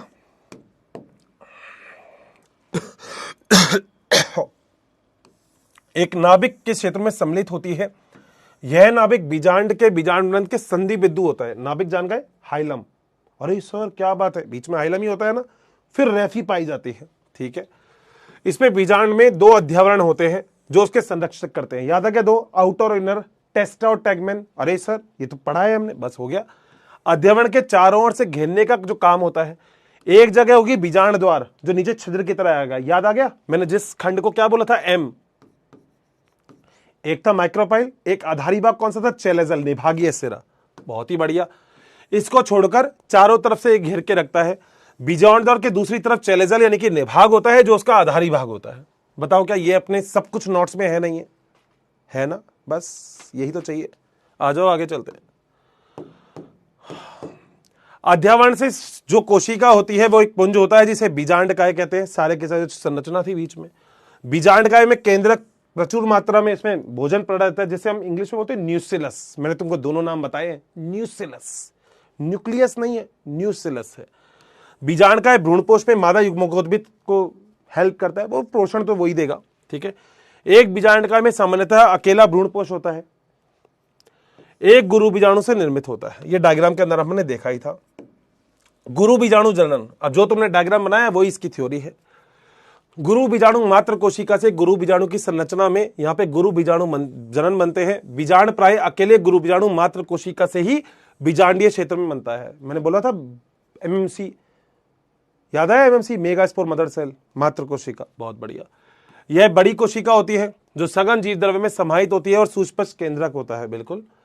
गुरु बीजाणु मात्र कोशिका में अर्धसूत्री विभाजन होता है। तुम्हारे डायग्राम में कितनी कोशिका बनेगी? 4। एक काम की होगी, 3 हेल्प करेगी। गुरु बीजाणु मात्र कोशिका में अर्धसूत्री विभाजन का क्या महत्व है? अर्धसूत्री विभाजन तो हम जानते हो, अर्धसूत्री विभाजन में सबसे बड़ा महत्व है 1 से बनेगी 4, मगर काम की केवल एक ही होगी। याद करना, मैंने लिखा है कार्यशील, एक ही कार्य करेगी, 3 तो हेल्प करेगी उसकी कि बाबू हम तेरे पास ही, तेरे को कुछ खाना पीना चाहिए हमसे बोल देना, इतना सा काम है बस और कुछ भी नहीं। ठीक है, एक काम करेगी। नर में 1 से 4 कोशिका बनती है, 4 परागकण बनते हैं, बनाए थे अपन ने कैलोज से जो जुड़े हुए थे। हाँ याद है। बस मादा में 1 से कितने बनेंगे? 3 नहीं 1, 3 तो 7 देगी। बहुत बढ़िया। अर्धसूत्री विभाजन क्यों हो गया? क्योंकि परिवर्धन उससे ही आता है, याद होगा, लैप्टोटीन, जाइगोटीन, पैकाइटिन, डिप्लोटीन, डाइकाइनेसिस। भूल गए सर? आपको कैसे याद रहता है? तुम्हें भी याद रहना चाहिए, तुमने पढ़ा है तो 4 गुरु बीजाणु का उत्पादन होता है। बिल्कुल, मगर काम की कितनी होती है? 1, 3 काम की नहीं होती है। हाँ भाई, मादा युग्मक अधिकांश पुष्पी पात्रों में बीजाणुओं में से 1 कार्यशील होता है। सर आपने भी ये लिखा है, बहुत बढ़िया। 3 जो होते हैं वो अभ्रष्ट हो जाते हैं, यानी कि नष्ट हो जाते हैं, वो बस सहायक होते हैं, डीजनरेटेड। बहुत बढ़िया। कार्यशील ही मादा युग्मक उद्भिद बनाएगा, यानी कि कार्यशील ही काम करेगा। ठीक है, इसमें एक अकेले गुरु बीजाणु से भ्रूणपोष बनने की विधि को एक बीजाणु विकास कहा जाता है। मैंने ये लिखवाया है तुमको, ये तुम्हारे क्वेश्चन के फॉर्म में है कि एक जो बन रहा है वो एक बीजाणु से तो बन रहा है, जो कार्यशील मेगा स्पर्म मदर सेल एक ही होती है। ठीक है, बीजांड की कोशिका कार्यशील और मादा युग्मक की सूत्रगुणिता क्या है? मैंने देखो ये लिखवा भी दिया, मगर बता देता हूं। बीजांड की जितनी भी कोशिका होगी वो सारी द्विगुणित होगी। गुरु बीजाणु मात्र कोशिका भी द्विगुणित होगी, और क्रियाशील गुरु बीजाणु जो होगा ये अगुणित होगा। मादा युग्मक उद्भिद भी अगुणित होगी। अर्धसूत्री विभाजन से पहले सारे द्विगुणित थे, अर्धसूत्री विभाजन के बाद सारे अगुणित हो गए। आइए भ्रूणपोष का निर्माण को थोड़ा और विस्तार से देखेंगे। क्रियाशील गुरु बीजाणु में केंद्रक समसूत्री विभाजन के द्वारा होता है। कितनी बार केंद्रक विभाजन? 3 बार। बोला था लगातार केंद्रक विभाजन करोगे, कोशिका विभाजन नहीं करोगे। जो विपरीत ध्रुवों की ओर चले जाते हैं, 2 केंद्र के भ्रूणपोष 2 बीच में रह जाते हैं, और अन्य सूत्री विभाजन के द्वारा 4 केंद्रक बन जाते हैं, उसके बाद 8 केंद्रक बन जाते हैं। क्या हमने भी यही किया था? मैंने 3 बार विभाजन करवाए थे, 1 से 2, 2 से 4 और 4 से 8 बन गए। 3 ऊपर 3 नीचे, बीच में 2। ठीक है, यहां पर ध्यान देना महत्वपूर्ण है, सूत्री विभाजन में केंद्रक न्यूक्लियर है, जो केंद्रक विभाजन के तुरंत बाद कोशिका विभाजन नहीं होता। ये मैंने नोट्स में लिखवा दिया और मैंने डायग्राम में भी मेंशन किया है। लगातार केंद्रक विभाजन, कोशिका भित्ति नहीं बनाओगे तुम, क्योंकि कोशिका को बार बार विभाजन कर रहा है, तो वो कह रही है मैं कोशिका भित्ति बना दूंगी तो फिर तो दिक्कत हो जाएगी, इसलिए वो कोशिका भित्ति बनाती नहीं है। वो पहले केंद्र का विभाजन करेगी, फिर कोशिका द्रव्य का विभाजन करेगी। 8 बन गए थे, 8 न्यूक्लियस। बहुत बढ़िया। इसमें मादा युग्मक उद्भिद में भ्रूणपोष का निर्माण भी कर लेती है। भ्रूणपोष के अंदर अगर कोशिका का वितरण कैसे होगा? 6 न्यूक्लियस भित्ति की ओर, 3 ऊपर 3 नीचे, बीच में 2 आ जाएंगे, और कोशिकाओं से संयुमित हो जाते हैं। क्षेत्र जो होते हैं वो ध्रुवीय केंद्रक कहलाते हैं। क्या मेरी लाइन सही थी? वाह। 3 ऊपर प्रतिमुखी, 2 नीचे सिनर्जिड्स, बीच में एक अंड कोशिका, बीच में 2 ध्रुवीय केंद्रक या पोलर न्यूक्लियाई, जो अंडक के केंद्रीय कोशिका में स्थित होते हैं। यानी कि बीच में सबसे बड़ी कोशिका वही होती है जिसे हम केंद्रीय कोशिका कहते हैं, जिसमें ध्रुवीय केंद्रक पाए जाते हैं। बताओ दोस्तों, क्या यहां तक का सारा पॉइंट क्या सारे लोगों को क्लियर है? क्या अब तो दोस्त डाउट नहीं होना चाहिए। ये चैट बॉक्स तुम्हारा ओपन कर दिया, बता दो। डन है? एनसीईआरटी कहीं कोई दिक्कत? बोला था ना कोई दिक्कत नहीं आएगी। एक बार डन कर दो भाई। देखो कितने घंटे लग गए, 1 घंटा लग गया लगभग एनसीईआरटी में अपन को, 1 घंटा। बट यहां तक की एनसीईआरटी पूरी हो चुकी है।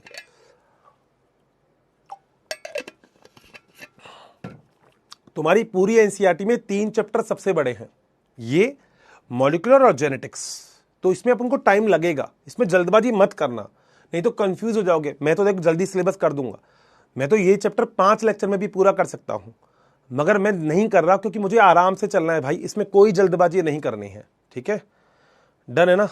मजा आ गया? बोर तो नहीं हो गए? देखो एनसीईआरटी पढ़ाऊं ना तो बस बोर मत होना। एनसीईआरटी पढ़ाऊं तो ऐसा मत करना कि बोर हो गए, है ना। एनसीईआरटी में लगता है कभी कभी बोरिंग लगता है, मगर बोर नहीं होना चाहिए इसमें। अभी क्वेश्चन भी करवाऊंगा एंड में, अभी आगे भी तो पढ़ाऊंगा, ठीक है। पक्का डन है, क्लियर है ना, बहुत बढ़िया। अब जरा सुनो मेरी बात। जैसे दोस्तों आप ये सारा काम कंप्लीट करते हो, जैसे आपने इतना काम कंप्लीट किया, तो अब इंपॉर्टेंट चीज क्या थी, मैंने जो आपको शुरू में बताया उसके आगे ही चल रहा हूं मैं। मैंने लड़का तैयार कर लिया शादी के लिए, हाँ। लड़की तैयार हो गई शादी के लिए, हाँ। अब क्या होता है, शादी, अबे नालायक, शादी बाद में होगी, पहले बारात लेके जाएगा लड़का।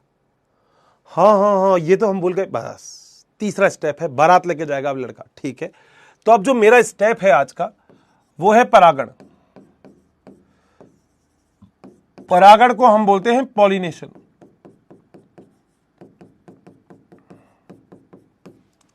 क्या होता है ये समझना जरूरी है, आओ मैं समझाता हूं। क्यों टेंशन लेते हो, मैं ऐसे समझा दूंगा, तुम खुद कह दोगे अर्षित सर ये तो बड़ा आसान है, हमने तो कभी सोचा नहीं था बॉटनी इतनी आसान हो जाएगी। अब आसान ही है, तुम खुद देख लो, ये देखो, खुद बता देना मैंने कुछ मुश्किल पढ़ाया क्या अभी।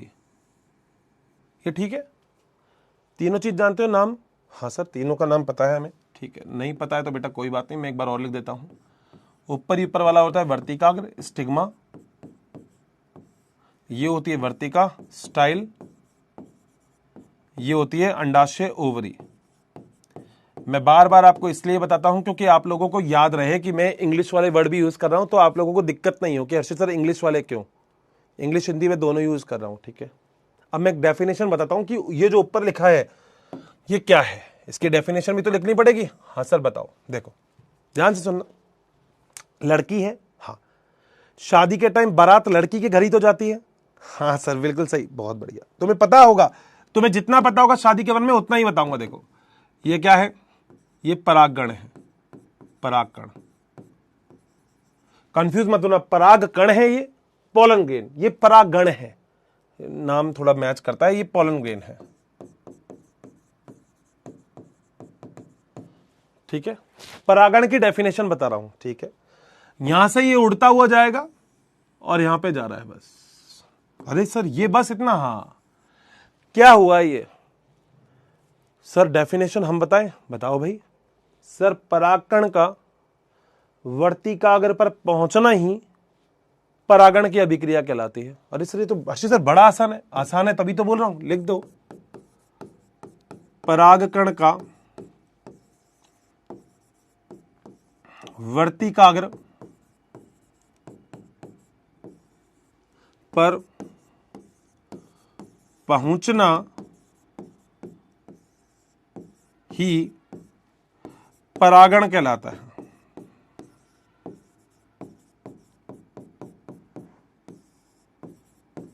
अब बताओ ये किसी को याद नहीं हुआ क्या? मैं डायग्राम से ही थ्योरी क्लियर कर रहा हूं अभी, तो आप लोग याद रखना, डायग्राम से ही थ्योरी आपको क्लियर करनी है। चलूं आगे, कोई दिक्कत तो नहीं है सर, ये तो बड़ा आसान टॉपिक है, चलते हैं ना फिर आगे चलते हैं, ठीक है। अब दोस्त बायोलॉजी क्या कहती है, बायोलॉजी कहती है कि जो परागण होता है वो बायोलॉजी कहती है कि दो प्रकार का होता है, ठीक है सर। आज हमें ये पढ़ना है, बिल्कुल तुम्हें पढ़ना है, तुम्हें सब कुछ पढ़ना है, तभी तो हमारी थ्योरी पूरी होगी जब तुम ये सब कुछ पढ़ लोगे। तो ये लो, दो प्रकार का होता है परागण, ठीक, ध्यान से सुनते रहना, बस मैं क्लास में ही याद करवा दूंगा। सर देखते हैं आज, आ जाओ। एक होता है स्वयं परागण, बायोलॉजी में ना दोस्त कंफ्यूज मत हुआ करो, नाम को देखा करो, क्या स्वयं, अपना, बहुत बढ़िया। इंग्लिश में बोलते हैं सेल्फ पॉलिनेशन।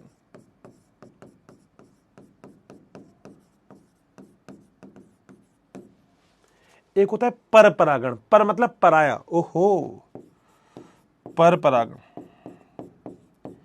जिसे हम इंग्लिश में बोलते हैं क्रॉस पॉलिनेशन।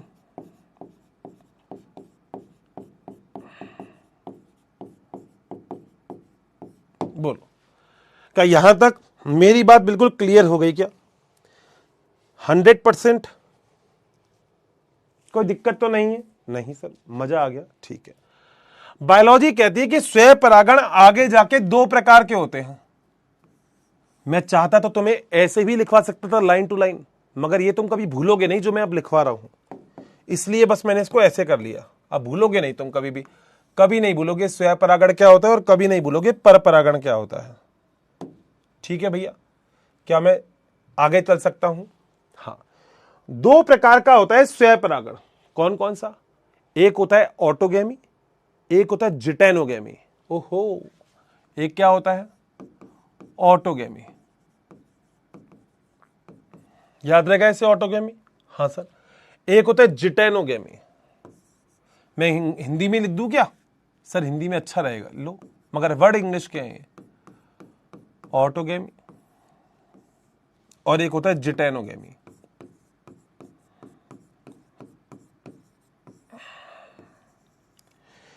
इंग्लिश में भी बता दूं? हाँ सर बिल्कुल। ये होता है स्वयुग्मन। क्या होता है? स्वयुग्मन। और ये होता है सजातीय पुष्प में। ठीक है,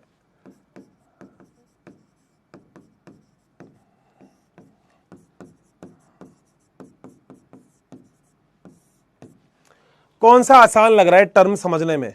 हर्षित सर इंग्लिश वाले ज्यादा इजी है, मैं पहले भी बोलता हूं। अब मगर कोई नहीं, छोड़ो। अब देखो, डायग्राम से उड़ा दूं, डायग्राम से उड़ा दूं, कोई दिक्कत थोड़ी है। ठीक है, स्वयं परागण का मतलब क्या हुआ? स्वयं, अपने अंदर ही, यानी कि एक ही पादप में होगा। स्वयं का मतलब सेल्फ, सेल्फ का मतलब होता है एक ही पादप में।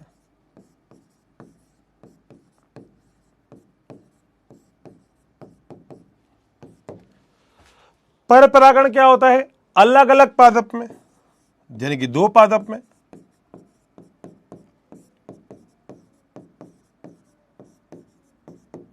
तुम बता देना, मैंने रटाया क्या तुमको, बता देना खुद ही। अब ये दो होते हैं। अब बेटा एक बात बताओ, एक पादप में दो कंडीशन भी तो हो सकती है। सर क्या? बताता हूं, तो कंफ्यूज मत हो, बस सामने देखो। एक पादप में एक कंडीशन ये और एक कंडीशन ये हो सकती है। सर ये दोनों तो एक जैसी है। नहीं मुन्ना, अभी बदल रहा हूं, देख। हो सकता है एक पादप में दो पुष्प, ये पुष्प है, हाँ, ये भी मान लो पुष्प है, ठीक है, ये पुष्प है, ये पुष्प है, सही है। ऐसा भी तो हो सकता है एक पादप में एक ही पुष्प का परागकण उसी पुष्प के वर्तिकाग्र पर आ जाए। हाँ बिल्कुल सही है, मतलब समझे मैं क्या बोल रहा हूं? मैं बोल रहा हूं एक ही पुष्प का परागकण उसी पुष्प के वर्तिकाग्र पर आ जाए। लिख देता हूं, एक ही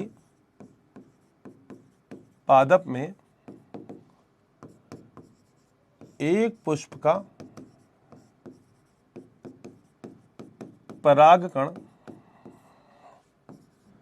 उसी के वर्तिकाग्र पर आ जाए।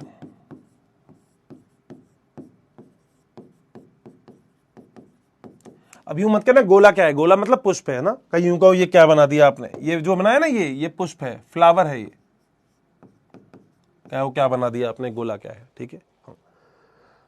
या फिर ऐसा भी हो सकता है कि एक ही पादप में कुछ इस तरीके का काम हो जाए। अरे सर, मतलब मैं क्या बोल रहा हूं, एक ही पादप में एक पुष्प का परागकण उसी पादप के किसी दूसरे पुष्प पे चल जाए। सर बात तो बिल्कुल सही है, लिख देता हूं ना फिर, बात सही है तो। एक पादप में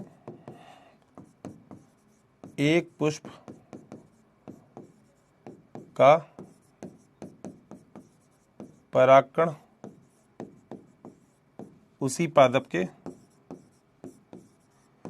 दूसरे पुष्प पर आ जाए।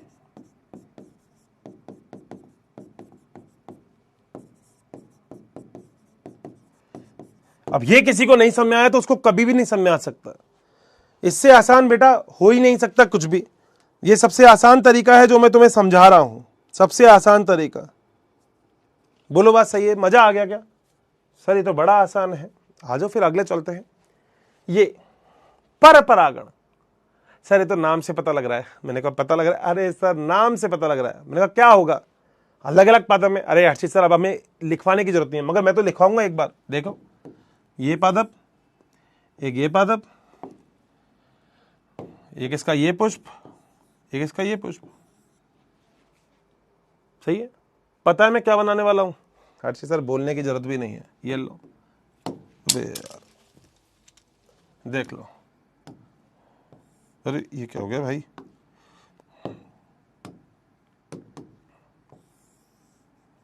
ये एरो ऐसे भी खींच सकता हूं, उससे कोई फर्क नहीं पड़ रहा। क्या है इसका मतलब, दो अलग अलग पादप में होने वाला परागण, सही है ना। यानी कि एक पादप का परागकण दूसरे पादप के पुष्प के वर्तिकाग्र पे पहुंच जाए, सही बात है सर, बिल्कुल सही है। लो, एक पादप का परागकण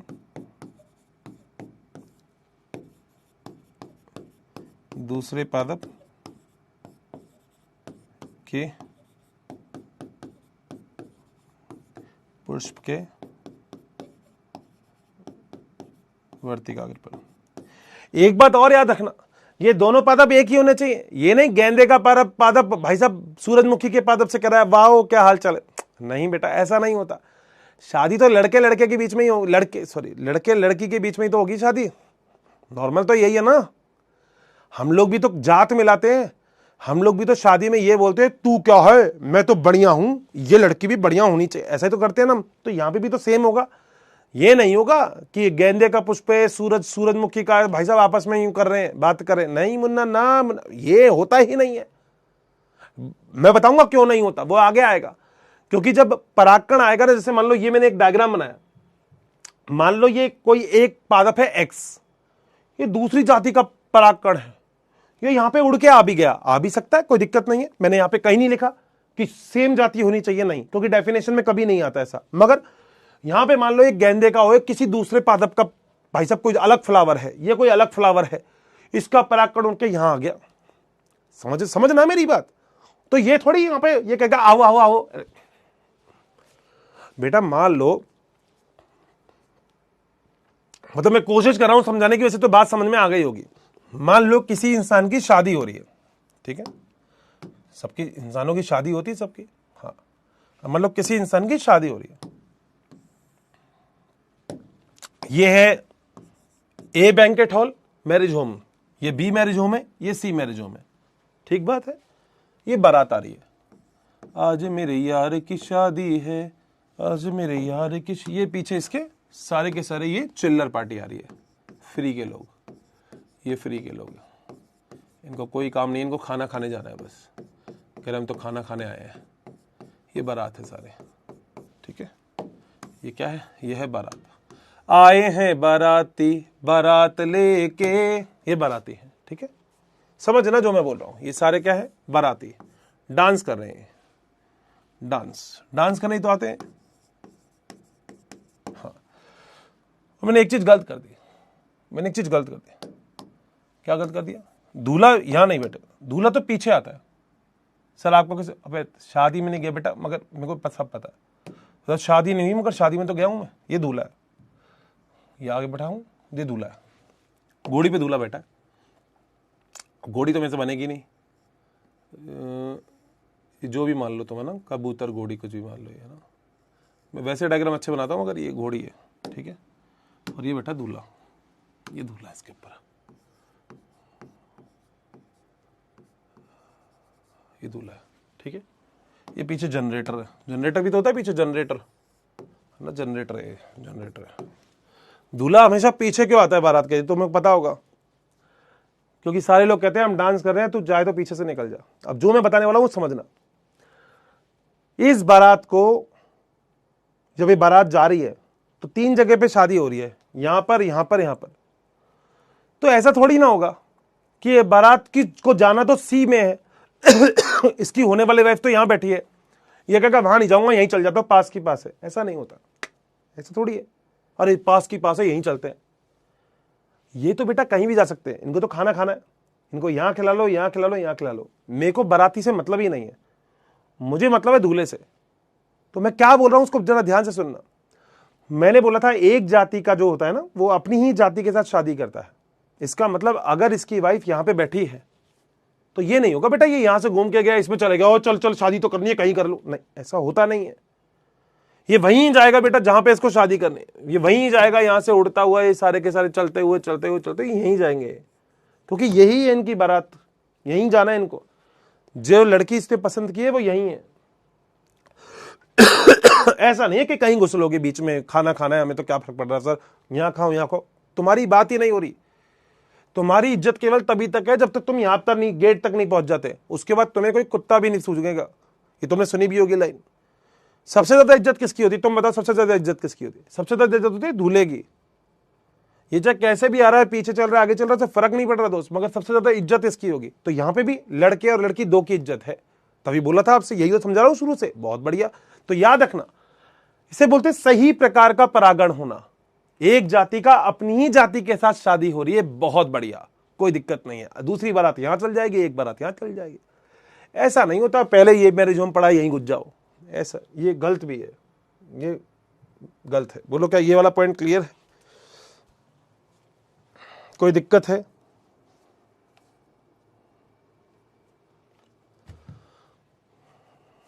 हंड्रेड %? कोई डाउट तो नहीं है? मजा आ गया?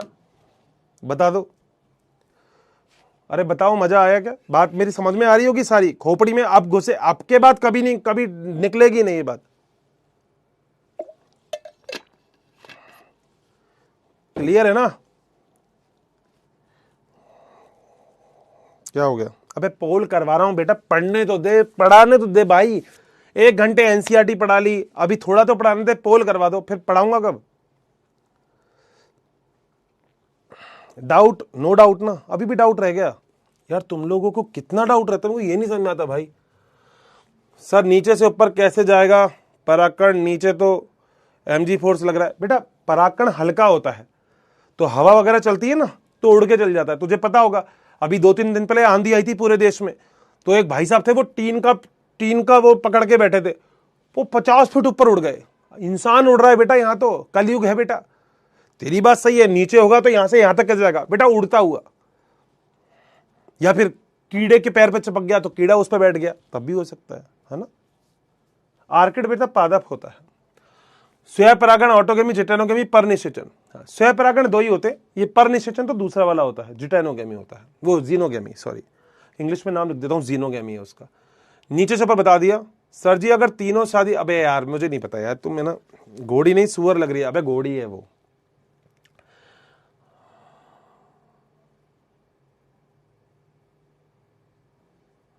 माइक्रोस्पोरेंजियम की जगह माइक्रोस्पोरोजेनेसिस, मैं एक बार चेक कर लूंगा दोस्त। ये परागण 3 टाइप का, 3 हो गए ना, 1 2 3, है ना? परागण के झड़ने का मतलब ऐसे ऐसे करूंगा तो कोष्ठकों में से परागण बाहर निकल जाएंगे, इसे बोलते झड़ना। ठीक है? हाँ, सारे प्लांटों का तरीका अलग अलग होता है। अपन को वो पढ़ने जो एनसीईआरटी में, कुछ के द्वारा जल के द्वारा, कुछ में चिड़िया के द्वारा, कई सारे पढ़ाऊंगा, पूरे टॉपिक में यही आएगा। ये मैं बताऊंगा, ये केमिकल सिग्नल होते हैं आपस में। जैसे एक बच्चे ने भी पूछा, देखो ये वाला ये डाउट देखो, बच्चे ने पूछा वर्तिकाग्र को कैसे पता लगेगा कि उसी का ही परागण है? ये आपस में बातचीत होती है। अरे यार तुम समझे ही नहीं मेरी बात। यहां सारी कहानी खत्म हो रही, तुम बोलिए ये क्या हो रहा है? ये बातचीत होती है, समझ रहे हो बातचीत? अबे एक लड़का है और उसकी गर्लफ्रेंड है, ठीक है? तो इनकी आपस में बातचीत तो है ना, कुछ कोई बातचीत तो हो रही है इनके आपस में। ये थोड़ी लड़का है मैं बॉयफ्रेंड हूं तो किसी भी लड़की से बात कर लेगा। आपस में रासायनिक सिग्नल से बात होती है। ये जो दोनों होते हैं ना, ये आपस में, ये भी वर्तिकाग्र भी और परागकण भी, ये आपस में रासायनिक सिग्नल से बात करते हैं। पढ़ाऊंगा मैं बोरोन वगैरह के बारे में, पढ़ाऊंगा, अभी छोड़ो। ये आपस में रासायनिक सिग्नल आगे पढ़ाऊंगा, अभी सब कुछ आएगा। रासायनिक सिग्नल से बात करते हैं। ये बोलता है बाबू आ गए क्या? वो कहती है हाँ मैं बाबू आ गया। ऐसे रासायनिक सिग्नल। जैसे फॉर एन एग्जाम्पल बताता हूं, जैसे ये इसको बोलता है कुछ भी कोड में ओ माय गॉड, तो ये बोलती है वाओ वाओ, तो ये आपस में एक दूसरे को पहचान लेते हैं। ऐसा होता है, एक दूसरे को समझना होता है, पहचानना, है ना? रासायनिक सिग्नल के द्वारा पहचानते हैं एक दूसरे को ये। ठीक है, ऐसा होता है। वो आगे पढ़ाऊंगा मैं भी कैसे ये आपस में पहचानते हैं, बट रासायनिक सिग्नल होते हैं, है ना? बोलो क्या पॉइंट क्लियर है? कहीं कोई दिक्कत? अब सुनो, स्वयं परागण ऑटोगेमी था और जिटेनोगेमी था, बिल्कुल सही बात है। स्वयं परागण के द्वारा विभिन्नता कम आती है। क्या बोल रहा हूं मैं? स्वयं परागण के द्वारा एक ही पादप में आनुवांशिक विभिन्नता कम, ऐसे लिख देता हूं, आनुवांशिक विभिन्नता क्यों होती है बताता हूं, कम। ठीक है, और इसमें आनुवांशिक विभिन्नता अधिक। ऐसा क्यों होता है वो बताता हूं, सुनो बताता हूं। देखो, स्वयं परागण, ठीक है, आनुवंशिक विभिन्नता जानते हो? हाँ, अब जरा ध्यान से समझना, इस पादप में चाहे ये पुष्प हो, ये हो, ये हो, ये हो, सब एक जैसी तो होंगे। हाँ, इसका अनुमान अब समझना इसको ये देखो, अब समझ जाओगे, ये एक जैसे ही तो पुष्प सारे। हाँ, अब इसका परागण इस पे ही आ गया या किसी दूसरे पे चले गया, या तो इस पे ही चले गया या किसी दूसरे पे चले गया, तो विभिन्नता कम आएगी। ये भी हरा, ये भी हरा, आगे वाले भी हरे हरे ही होंगे। वाह सर, बहुत बढ़िया। मगर यहां ये एक हरा है तो दूसरा वाला मान लो ये है, तो जब इनके बीच में होगी बातचीत तो बेटा बातचीत कुछ अलग होगी। ये लो, अलग होगी बातचीत। तो विभिन्नता ज्यादा किस में आएगी? आनुवांशिक, जेनेटिक्स के रूप में, डीएनए के रूप में। पता है आपको, नीचे वाले में, ऊपर वाले में कम आती है। बोलो डन है? मजा आ गया? अब सुनो, जिटेनोगेमी के बारे में मैं कुछ बात लिखवा रहा हूं।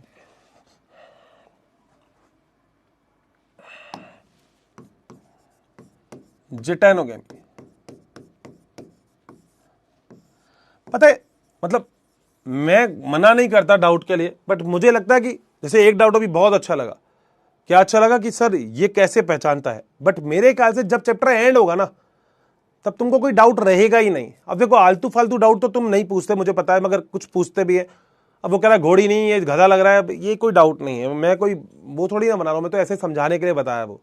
तो मैं जो बोल रहा हूँ उस टॉपिक के ऊपर थोड़ा सा ध्यान दो। पता है, इन 3 चैप्टर्स में तो ताबड़तोड़ बस सुनो, बस मेरे को दोनों कानों से बढ़िया से सुनो बस। मुझे कुछ नहीं करना तुमको, इधर उधर की बात नहीं। इस टाइम बाबू बाबा किसी का फोन आए मना कर दो, बाबू नहीं, आई हेट यू, मेरे से मत करो बात, ऐसा होना चाहिए। इस चैप्टर में तो भाई साहब पढ़ना है तुम्हें, कोई काम हो, झाड़ू पोछा कुछ भी तुमको घर पे लगाना है, क्लास के बाद लगाओ। मैं लिटरली बोल रहा हूं, ये वाले टॉपिक फिजिक्स केमिस्ट्री से भी ज्यादा इंपॉर्टेंट है। सीधा क्वेश्चन आएगा, सीधा आंसर आएगा, मगर खुद का दिमाग मत लगाओ। ये ना मुन्ना ना, ऊपर वाला अपने हिसाब से चल रहा है, उसने भाई साहब बहुत प्यारी प्यारी चीजें यहाँ पे बताई है। मैं जो बता रहा हूं अब जरा देखो, जिटेनोगेमी के बारे में कुछ इंपॉर्टेंट बात, ठीक है, समझना। जिटेनोगेमी के कुछ महत्वपूर्ण तथ्य, तथ्य का मतलब बात, क्या क्या बात है? पहला, जिटेनोगेमी जो होती है ये असत्य प्रकार का परपरागण है। ध्यान से सुनना, पर का मतलब पराया, पर का मतलब पराया, पराया तो ये भी है, हां, मगर सत्य प्रकार का नहीं है। क्यों नहीं है? सत्य प्रकार का परपरागण तो यह है जब दो अलग अलग पादप हों।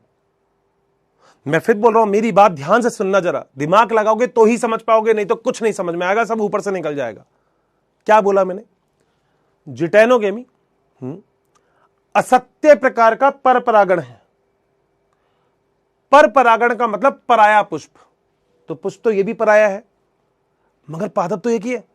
तो सत्य प्रकार का तो बिल्कुल भी नहीं है, असत्य प्रकार का परपरागण है। सर बहुत बढ़िया, तो पहला पॉइंट यह है,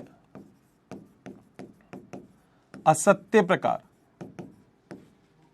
का परपरागण है। पहला पॉइंट क्लियर है, ठीक है। दूसरी बात, चाहे ये हो चाहे ये हो, आनुवांशिक विभिन्नता कमी आती है दोनों में। इसमें तो कम आएगी क्योंकि एक ही पादप एक ही पुष्प, तो ज्यादा चेंजेस ही नहीं है। इसमें भी कमी आएगी क्योंकि पादप तो एक ही है। इस पादप में जो आनुवांशिक पदार्थ होगा वो इसमें होगा, वो इसमें होगा, तो आनुवांशिक विभिन्नता कम आती है इसमें भी। बहुत बढ़िया सर, मैं रटाऊंगा नहीं, मैं बोल रहा हूं आपसे, बट आप मेरी बात सुनते रहना। आनुवांशिक विभिन्नता कम। बोलो बात सही। एनसीईआरटी क्या बोलती है? एनसीईआरटी बोलती है कि आनुवांशिक रूप से, हां, और क्रिया के हिसाब से ये स्वपरागणी है। क्या है? आनुवांशिक व क्रियात्मक रूप से ये स्वपरागण है। बोलो, क्या ये पॉइंट क्लियर है? क्योंकि आनुवांशिक रूप से इसमें कुछ विभिन्नता आएगी ही नहीं, क्रियात्मक आपस में क्रिया हो रही है तो कोई दिक्कत नहीं। मगर अगला जो पॉइंट लिख रहा हूं वो बड़ा इंपॉर्टेंट, बड़ा ताबड़तोड़ है। मगर पारिस्थितिकी यानी कि इकोलॉजी रूप से परपरागण है। क्यों बोला मैंने पारिस्थितिकी रूप से? क्योंकि बेटा एक बात ध्यान रखना, इस पादप से परागण अगर इस पुष्प पर जाएगा तो कोई ना कोई फैक्टर तो चाहिए, चाहे वो हवा चाहिए, हाँ, चाहे वो कोई कीड़ा चाहिए, चाहे तुम्हारा हाथ यहां पे लग के यहां पे लगे वो चाहिए। तो पारिस्थितिकी, इकोलॉजी का मतलब होता है आसपास के वातावरण को उपयोग में लेना।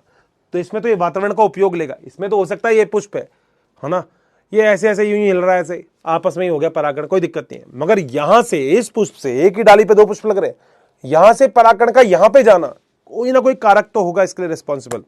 बहुत बढ़िया, आ जाओ। ये तो इसके लिए पॉइंट हो गए। इंपॉर्टेंट पॉइंट कौन कौन से हैं? ये दो इंपॉर्टेंट है। ठीक है सर। अगला है पर परागण के महत्वपूर्ण तथ्य।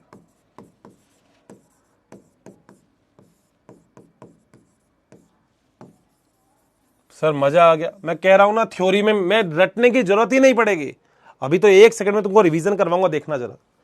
पर परागण क्या आनुवांशिक रूप से विभिन्नता आएगी? सबसे ज्यादा इसमें ही आएगी, क्योंकि दो अलग अलग पादप, दो अलग अलग पुष्प।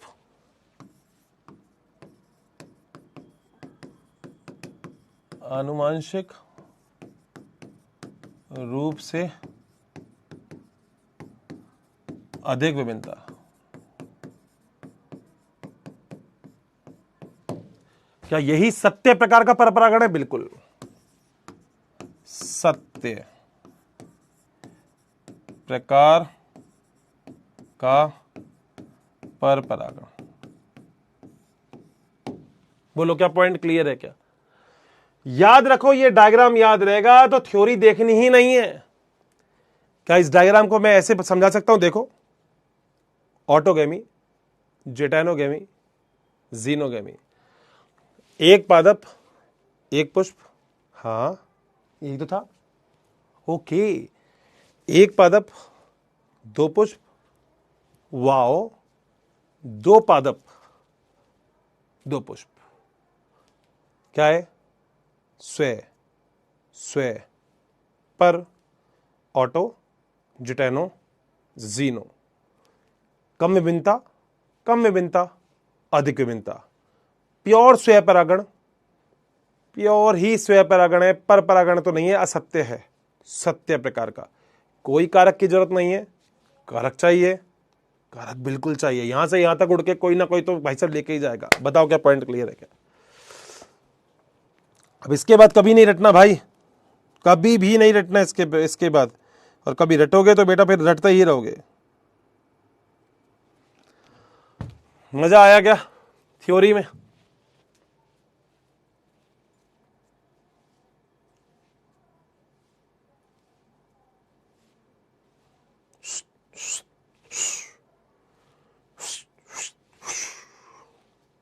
ऐसे वो करता है श्याओ श्याओ श्याओ।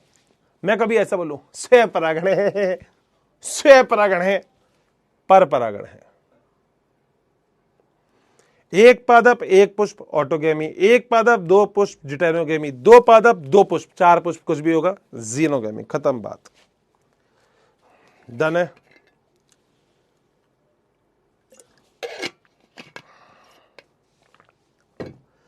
अब अबे अभी भी डाउट आ गया क्या है? मतलब ऐसा कभी तो होता होगा कि कभी डाउट नहीं आए? कभी नहीं होता ऐसा। मतलब ऐसा कभी तो होता होगा कि आज डाउट ही नहीं आया हर्षित सर, आज तो डाउट ही नहीं आए हैं? मतलब इतने डाउट कहां से लाते हो तुम हैं? सत्य परागण क्या है, असत्य क्या है, मैं बताता हूं। सत्य परागण क्या है, असत्य क्या है, वैसे तो इसके ऊपर जाना नहीं है। स्व और पर पढ़ो, सत्य असत्य, स्व और पर। स्व परागण वो होगा जिसमें एक ही पादप का एक पुष्प या एक पादप के दो पुष्प हो सकते हैं। ठीक है, एक ही पादप में होगा मगर स्व परागण होगा तो। क्यों? आनुवांशिक रूप से सेम है ये, तो स्व बोल दिया। अलग अलग है तो पर है ये। ठीक है,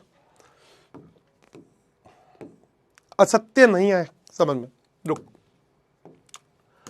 मेरी बात सुनेगा ना, बहुत ध्यान से मेरी बात सुनना। असत्य समझना है तो समझोगे? ठीक है, ध्यान से सुनना, मैं चुपचाप कुछ लाइन बोल रहा हूं। ठीक है, पर परागण मतलब पराया। सच में पराया कौन है? साधारण रूप से बात कर रहा हूं, जो तुम्हारे घर में नहीं रहता। तुम्हारे घर में रहने वाले दो बंदे अगर हैं और तुम किसी से बात नहीं कर रहे, तो क्या वो पराये हैं? नहीं सर, पराये की तरह काम कर रहे हैं वो बात अलग है, मगर क्या वो पराये हैं? सर बात तो सही है। अब ध्यान से सुनना, एक पादप है, दो पुष्पों में परागण हो रहा है, तो पराये तो है ही ये। पराये मतलब दो अलग अलग, ये तो स्व परागण है ही, कोई दिक्कत नहीं है, एक पादप एक पुष्प। मगर एक पादप है, दो पुष्प हैं, तो पराये तो है ना ये। बात अलग अलग तो है ना। हाँ, तुमने क्या बोला? ये पर परागण माना जाता है, दुनिया बोल सकती है पराया परागण हो रहा है, क्योंकि पराई जगह से तो आ रहा है परागण। हाँ बिल्कुल सही बात है, मगर मगर असत्य है। सत्य तो यही है, चाहे तुम्हारे घर में दो बंदे हों, तुम आपस में मजबूरी में उसको कोई सामान दे रहे हो, मगर है तो तुम्हारे घर का ही आदमी ना, तो पराया तो नहीं कहलाएगा। असत्य है ये सत्य है। अड़ोसी पड़ोसी पराये ही होते हैं। सत्य असत्य। अब मत बोलना कंफ्यूजन है, बात मैं बोला सुना करो तो समझोगे, ऐसे हवा हवाई मत करा करो भाई। बोलो डन है? अब तो सही है।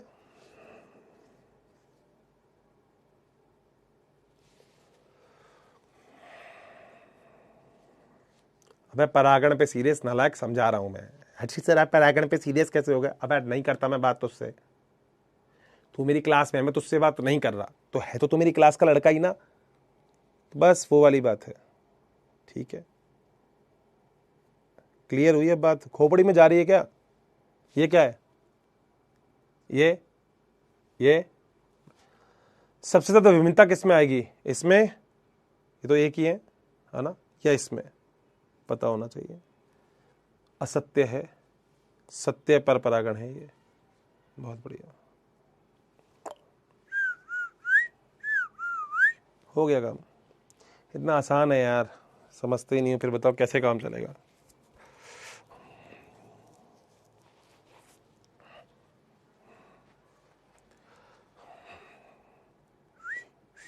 क्लियर है? मुन्ना बताओ ना, क्या बात क्लियर है क्या? देखो तब तुम्हारे इधर उधर के डाउट होंगे वो अलग होते हैं भाई, मगर मैं विश्वास करो मैं कोई लाइन में डाउट छोड़ूंगा ही नहीं। मैं एक लाइन एक्स्ट्रा लिखवा के चलता हूं, वो इसलिए कि तुम्हारे दिमाग में डाउट नाम की चीज आए नहीं। अब तुम फालतू की बात सोचोगे ना दोस्त, तो तुम सोचते रहोगे, और पता है तभी यही रीजन होता है तुम्हारे असर्शन रीजन के क्वेश्चन गलत होते हैं। क्योंकि असर्शन रीजन के क्वेश्चन तुम गलत क्यों करते हो? क्योंकि तुम ज्यादा सोचते हो। तुम्हें नहीं सोचना भाई, तुम्हें कथन और वाक्य वाले जो क्वेश्चन आते हैं ना तुम्हारे गलत हो जाते हैं।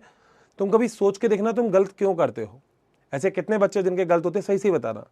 तुम कहोगे यार हर्षित सर आप सही बोल रहे हो, हमारे गलत हो जाते हैं। पता है क्यों होते हैं गलत? विश्वास करोगे? बताऊं क्यों होते हैं? हाँ बताओ ना। वो गलत इसलिए होते हैं क्योंकि तुम लोग ज्यादा सोचते हो, फालतू का सोचते हो। काम की चीज अगर एनसीईआरटी की सोचोगे ना तो ज्यादा दिक्कत है ही नहीं। मैंने सत्य असत्य पर परागण बताया है, परागण सत्य असत्य पे मत जाओ। पर परागण बताया, पराया, ये भी पराया तो है ही, मगर वो वाला पराया नहीं है। तुम बात नहीं कर रहे, कोई बात नहीं, तुम तुम्हारे भाई से बात नहीं कर रहे, कोई दिक्कत नहीं है, मगर पराया तो नहीं है ना, असत्य पराया है ये। तो सत्य ही पराया बेटा, क्योंकि पड़ोसी है वो तुम्हारा। बताओ क्या मेरा पॉइंट क्लियर है? जा तो रही होगी खोपड़ी में बात, थोड़ी इतनी जा रही होगी, उससे इतनी कुछ तो जा रही है बात, थोड़ी तो बात जा रही है बस। इतना आसान टॉपिक है, तुम पता नहीं क्या सोचते रहते हो। चलूं आगे? ठीक है। अब हर्षित सर एक बात बताओ। मैंने कहा क्या? अगर पादप को स्वयं परागण करना है, पादप चाहता है स्वयं परागण करना, समझ रहे हो? स्वयं, ओहो ठीक है, अब मैं कुछ नहीं बोलूंगा, सब स्वयं ही तो है। हाँ, तो पादप स्वयं परागण के लिए, पादप में स्वयं परागण के लिए रूपांतरण क्या होंगे?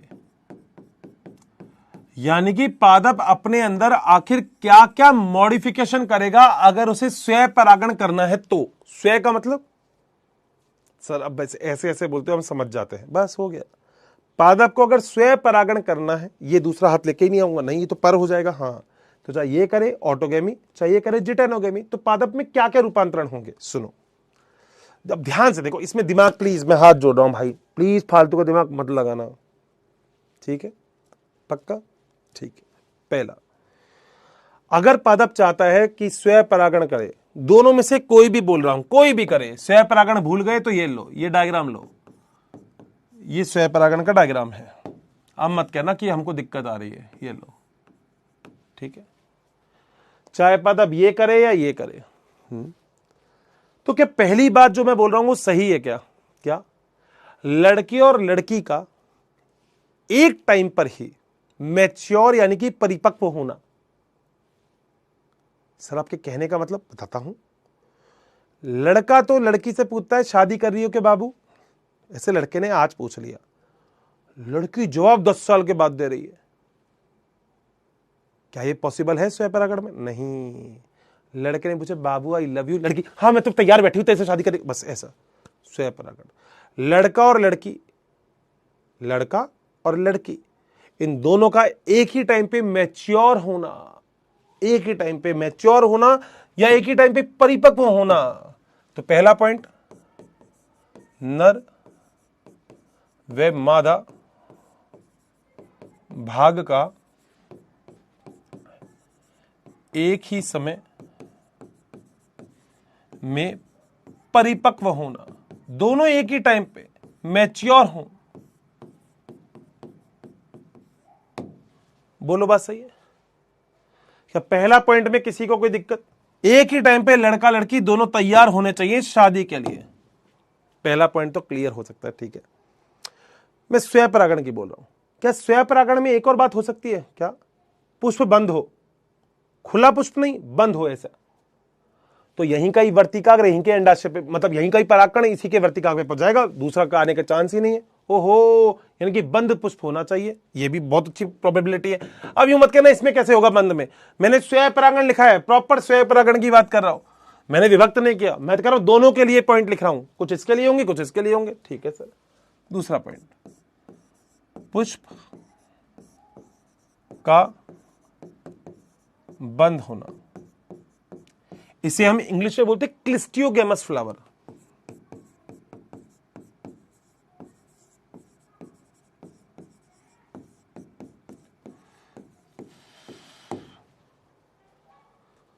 पॉइंट क्लियर है? ठीक है सर। अगला पॉइंट बताओ। बताता हूं, पुष्प में दोनों ही अंग होने चाहिए, तभी तो स्वयं परागण होगा। दोनों अंग होने चाहिए, लड़के वाला भी लड़की वाला भी, हाँ। या एक लिंगी भी हो सकता है तो भी कोई दिक्कत नहीं है, हो सकता है ये मेल हो ये फीमेल हो तो भी हो जाएगा पुष्प में। तो बात समझ रहे हो? नहीं कोई खोपड़ी में बात नहीं घुसी। सुनो, ये पादप है, हाँ, ये मान लो पुष्प बनाया, ऐसे बना दिया, ठीक है, ये पादप है, हाँ, ये पुष्प बनाए। मेरे पास डायग्राम से बहुत तरीके तो मैं समझाने के। अब सुनो, आप लोगों को पता होगा नर और मादा का तरीका, ये क्या होता है, इसको क्या बोलते हैं? नर, इसको क्या बोलते हैं? मादा। क्या ये सभी लोग जानते हैं? हाँ, ये एक ऐसा पादप है जिसमें नर पुष्प में नर भाग भी है और मादा भाग भी है। तो क्या नर भाग का यहां से परागण क्या यहां पे आ सकता है? बोलो, क्या पॉइंट क्लियर है? पहले पॉइंट में तो दिक्कत नहीं है, क्लियर है? ठीक है। ये दूसरा वाला, हो सकता है इसमें एक तो हो मादा पुष्प और एक इसमें हो नर पुष्प।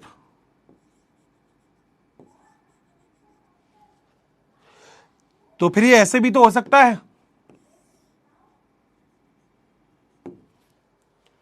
कोई दिक्कत है क्या? बात समझ में आ रही है?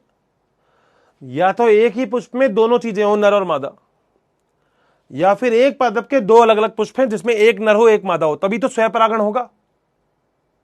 रटना मत भाई, ये तो तुम इतनी बहुत मोटी चीजें तो ऐसे ही समझ लोगे भाई। लड़का लड़की तो चाहिए शादी के लिए। अबे नालायको, एक बात बताओ, एक पेड़ पे लड़का ही लड़के हैं सारे, तो शादी किससे करेंगे? लड़का लड़के से शादी नहीं भाई, लड़किया लड़की से शादी तो करेगा।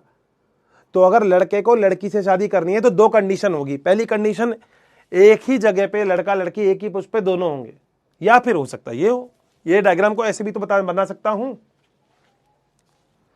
बताओ, खोपड़ी में घुसी के बाद मोटी, इतनी मोटी बुद्धि तो तुम्हारी नहीं होगी यार, मतलब इतनी मोटी तो नहीं होगी कि हाँ सर ये वाली लाइन ही नहीं समझ में आई हमारी।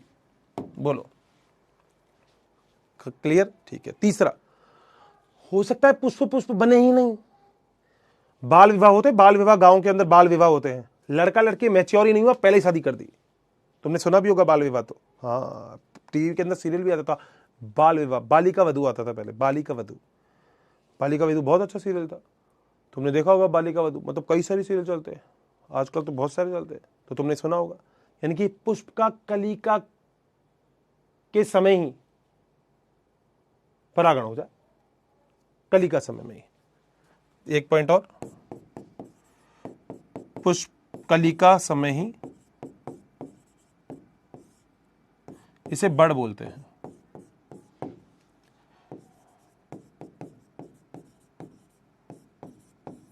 समय ही परागण हो जाए,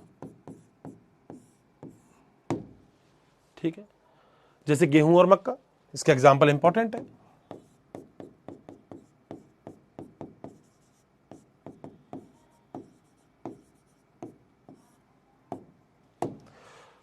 बोलो, क्या मेरा पॉइंट क्लियर है क्या? कोई दिक्कत तो नहीं है?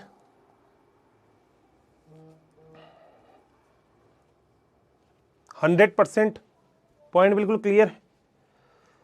और स्वयं परागण के लिए पादप एक तरीके से और भी रूपांतरण कर सकता है, जो अभी एक बच्चे ने बोला भी कि सर कैसे हो सकता है। मतलब स्वयं परागण के लिए एक और चीज होती है जो रूपांतरित हो सकती है। कैसे?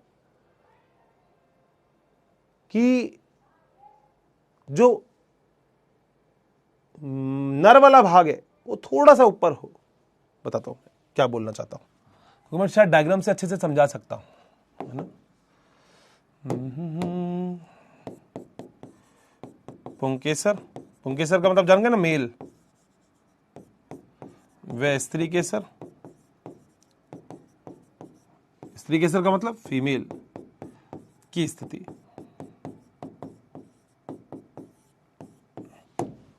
सर आपके कहने का मतलब, ये रहा मेरे कहने का मतलब, ये स्त्री केसर है, ये पुंकेसर है।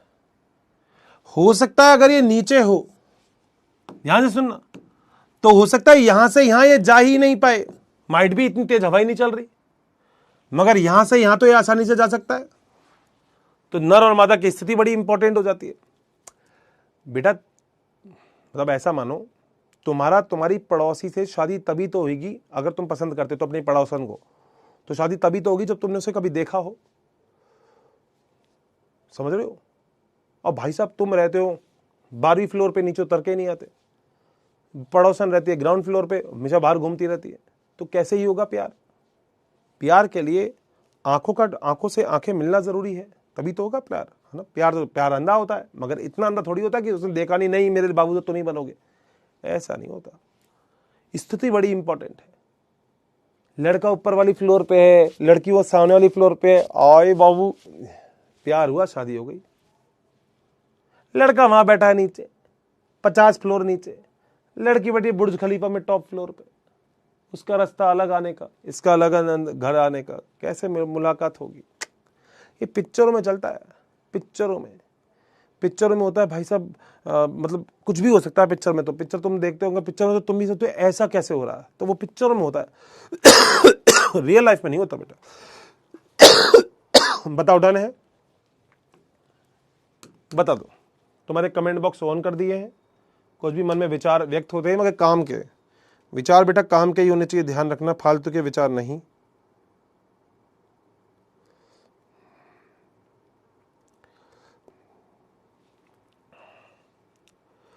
डन है?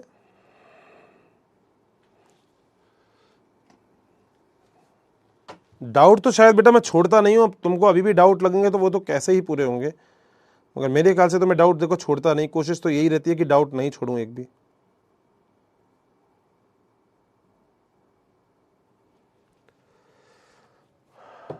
ठीक है भाई, डन है, इजी है, बहुत बढ़िया। अगर ये इजी है तो बेटा कुछ पोल कर लेते हैं, आ जाओ। पहला क्वेश्चन तुम्हारी स्क्रीन पर ये रहा, क्वेश्चन आराम से पढ़ना, पहले पढ़ लो एक बार क्वेश्चन, फिर कहोगे हर्षित सर आप टाइम नहीं देते। पढ़ लो भाई, एक बार पढ़ लो।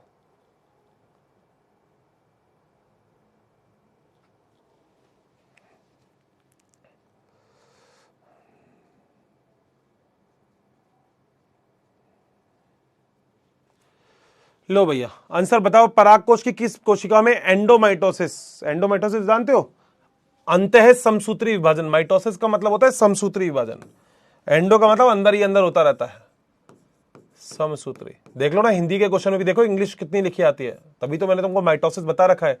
बहुकेंद्रकीय कौन सी होती है, आंसर वही है जो बहुकेंद्रकीय मल्टी न्यूक्लिएटेड जो है, मल्टी न्यूक्लिएट जो है वही तुम्हारा आंसर है।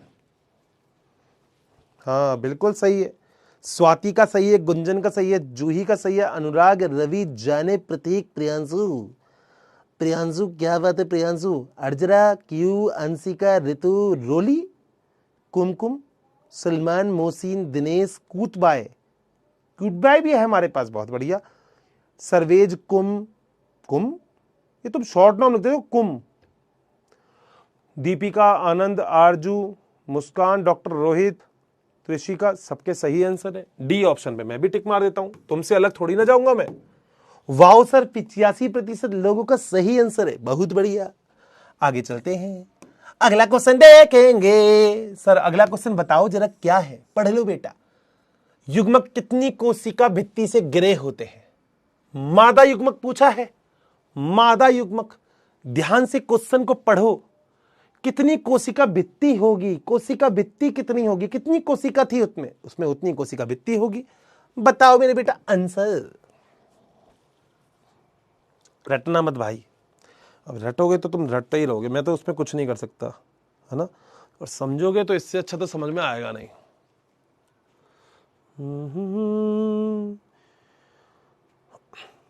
बाखुदा तुम ही हो हर जगह, तुम ही हो, हाँ मैं देखूं जहां जब इस जगह, तुम ही हो ये जहां, तुम ही हो वो जहां, तुम ही हो, हाँ मैं देखूं जहां जब इस जगह, तुम ही हो।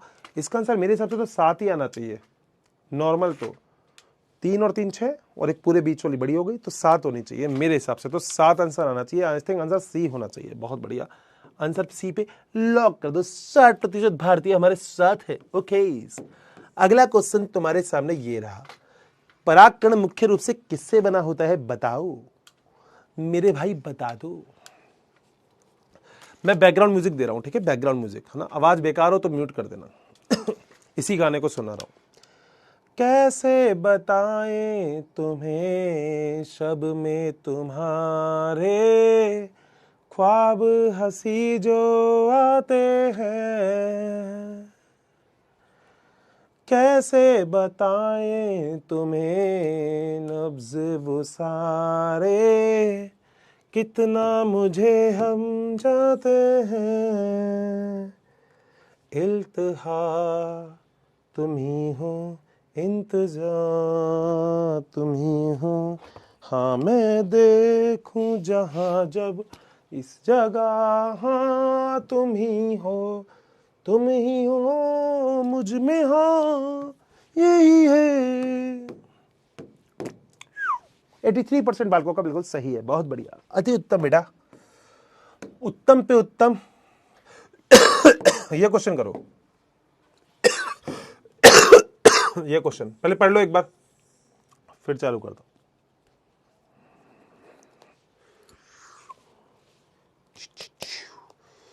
वीडियो कॉल नहीं यार, नहीं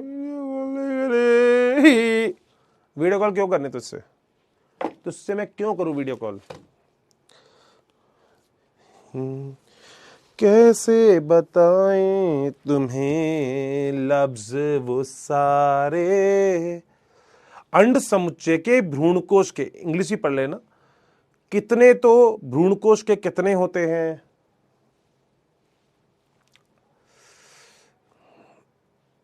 2 एंटीपोडल होते हैं। 2 एंटीपोडल होते हैं? अबे नहीं, 2 सिनर्जिड होंगे, सहायक कोशिका। एक अंड कोशिका होगी और माइक्रोपाइलर पर निभागी सिरा। आंसर बताओ, मेरे ख्याल से तो बी। ए क्यों होगा बेटा, ए क्यों होगा? एग एपरेटस में 2 क्या होती है? 2 एंटीपोडल थोड़ी होती है। 2 गलत हो गया, एंटीपोडल तो होगा ही नहीं। 2 एक्सेल भी नहीं होती, ये भी गलत हो गया। 2 सिनर्जिड है, ये सही है। एक एक्सेल है, वो भी सही है, और एक माइक्रोपाइलर होगा। आई थिंक 4 आंसर आना चाहिए, डी। नहीं, पढ़ा ही नहीं होगा क्वेश्चन, ऐसे हवा हवा में देख लो ना, एसएससी करवाओगे, मेरे को पता है। जल्दबाजी का काम शैतान का है तुम्हारा। इनमें कितने लोगों, जरा लेडर बोर्ड देख लेते हैं आज। लेडर बोर्ड में राजीव कुमार जो है, राजीव कुमार जी, बहुत बहुत राजीव कुमार जी आपका स्वागत है, आप लोग जीत गए हैं 1 करोड़। श्रेजल धाकड़, बहुत धाकड़ वाला आंसर दिया है इन्होंने। यशराज जी बहुत बढ़िया। कपिल न्यूटन का फूफा टुनटुन, अबे क्या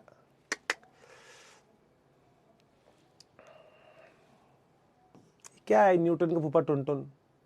मतलब तेरे दिमाग में ये विचार आ रहे हैं तो तू अलग है। तू ये न्यूटन का बेटा टुनटुन, फूफा टुनटुन, मतलब कैसे आ जाते हैं विचार भी? कैसे ये कैसे ही न्यूटन से कैसे ही, मतलब दिमाग में कैसे ही आया ये? जितेंद्र प्रजापति, लक्ष्य द रोस्टर।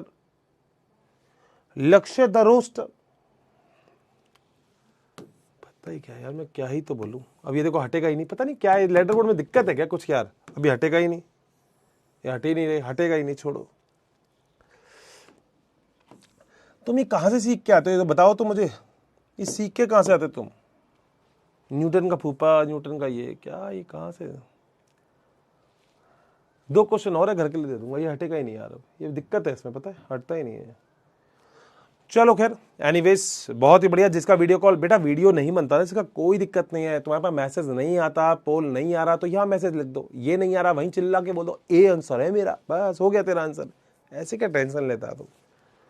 सो दोस्तों, मेरे ख्याल से बॉटनी की क्लास में मजा आया होगा। 1 घंटे 45 मिनट की क्लास हो गई है, अपन को पता भी नहीं लगता, यही बहुत बड़ी बात है। और मेरे जितनी एनसीईआरटी पढ़ाई होती है, एनसीईआरटी आपने आई थिंक कर ली होगी बहुत अच्छे से। आज यही पढ़ाया था बस, विभिन्नता कम, विभिन्नता ज्यादा, बस इतनी सी बात है। थैंक यू सो मच, बहुत सारा प्यार आपको।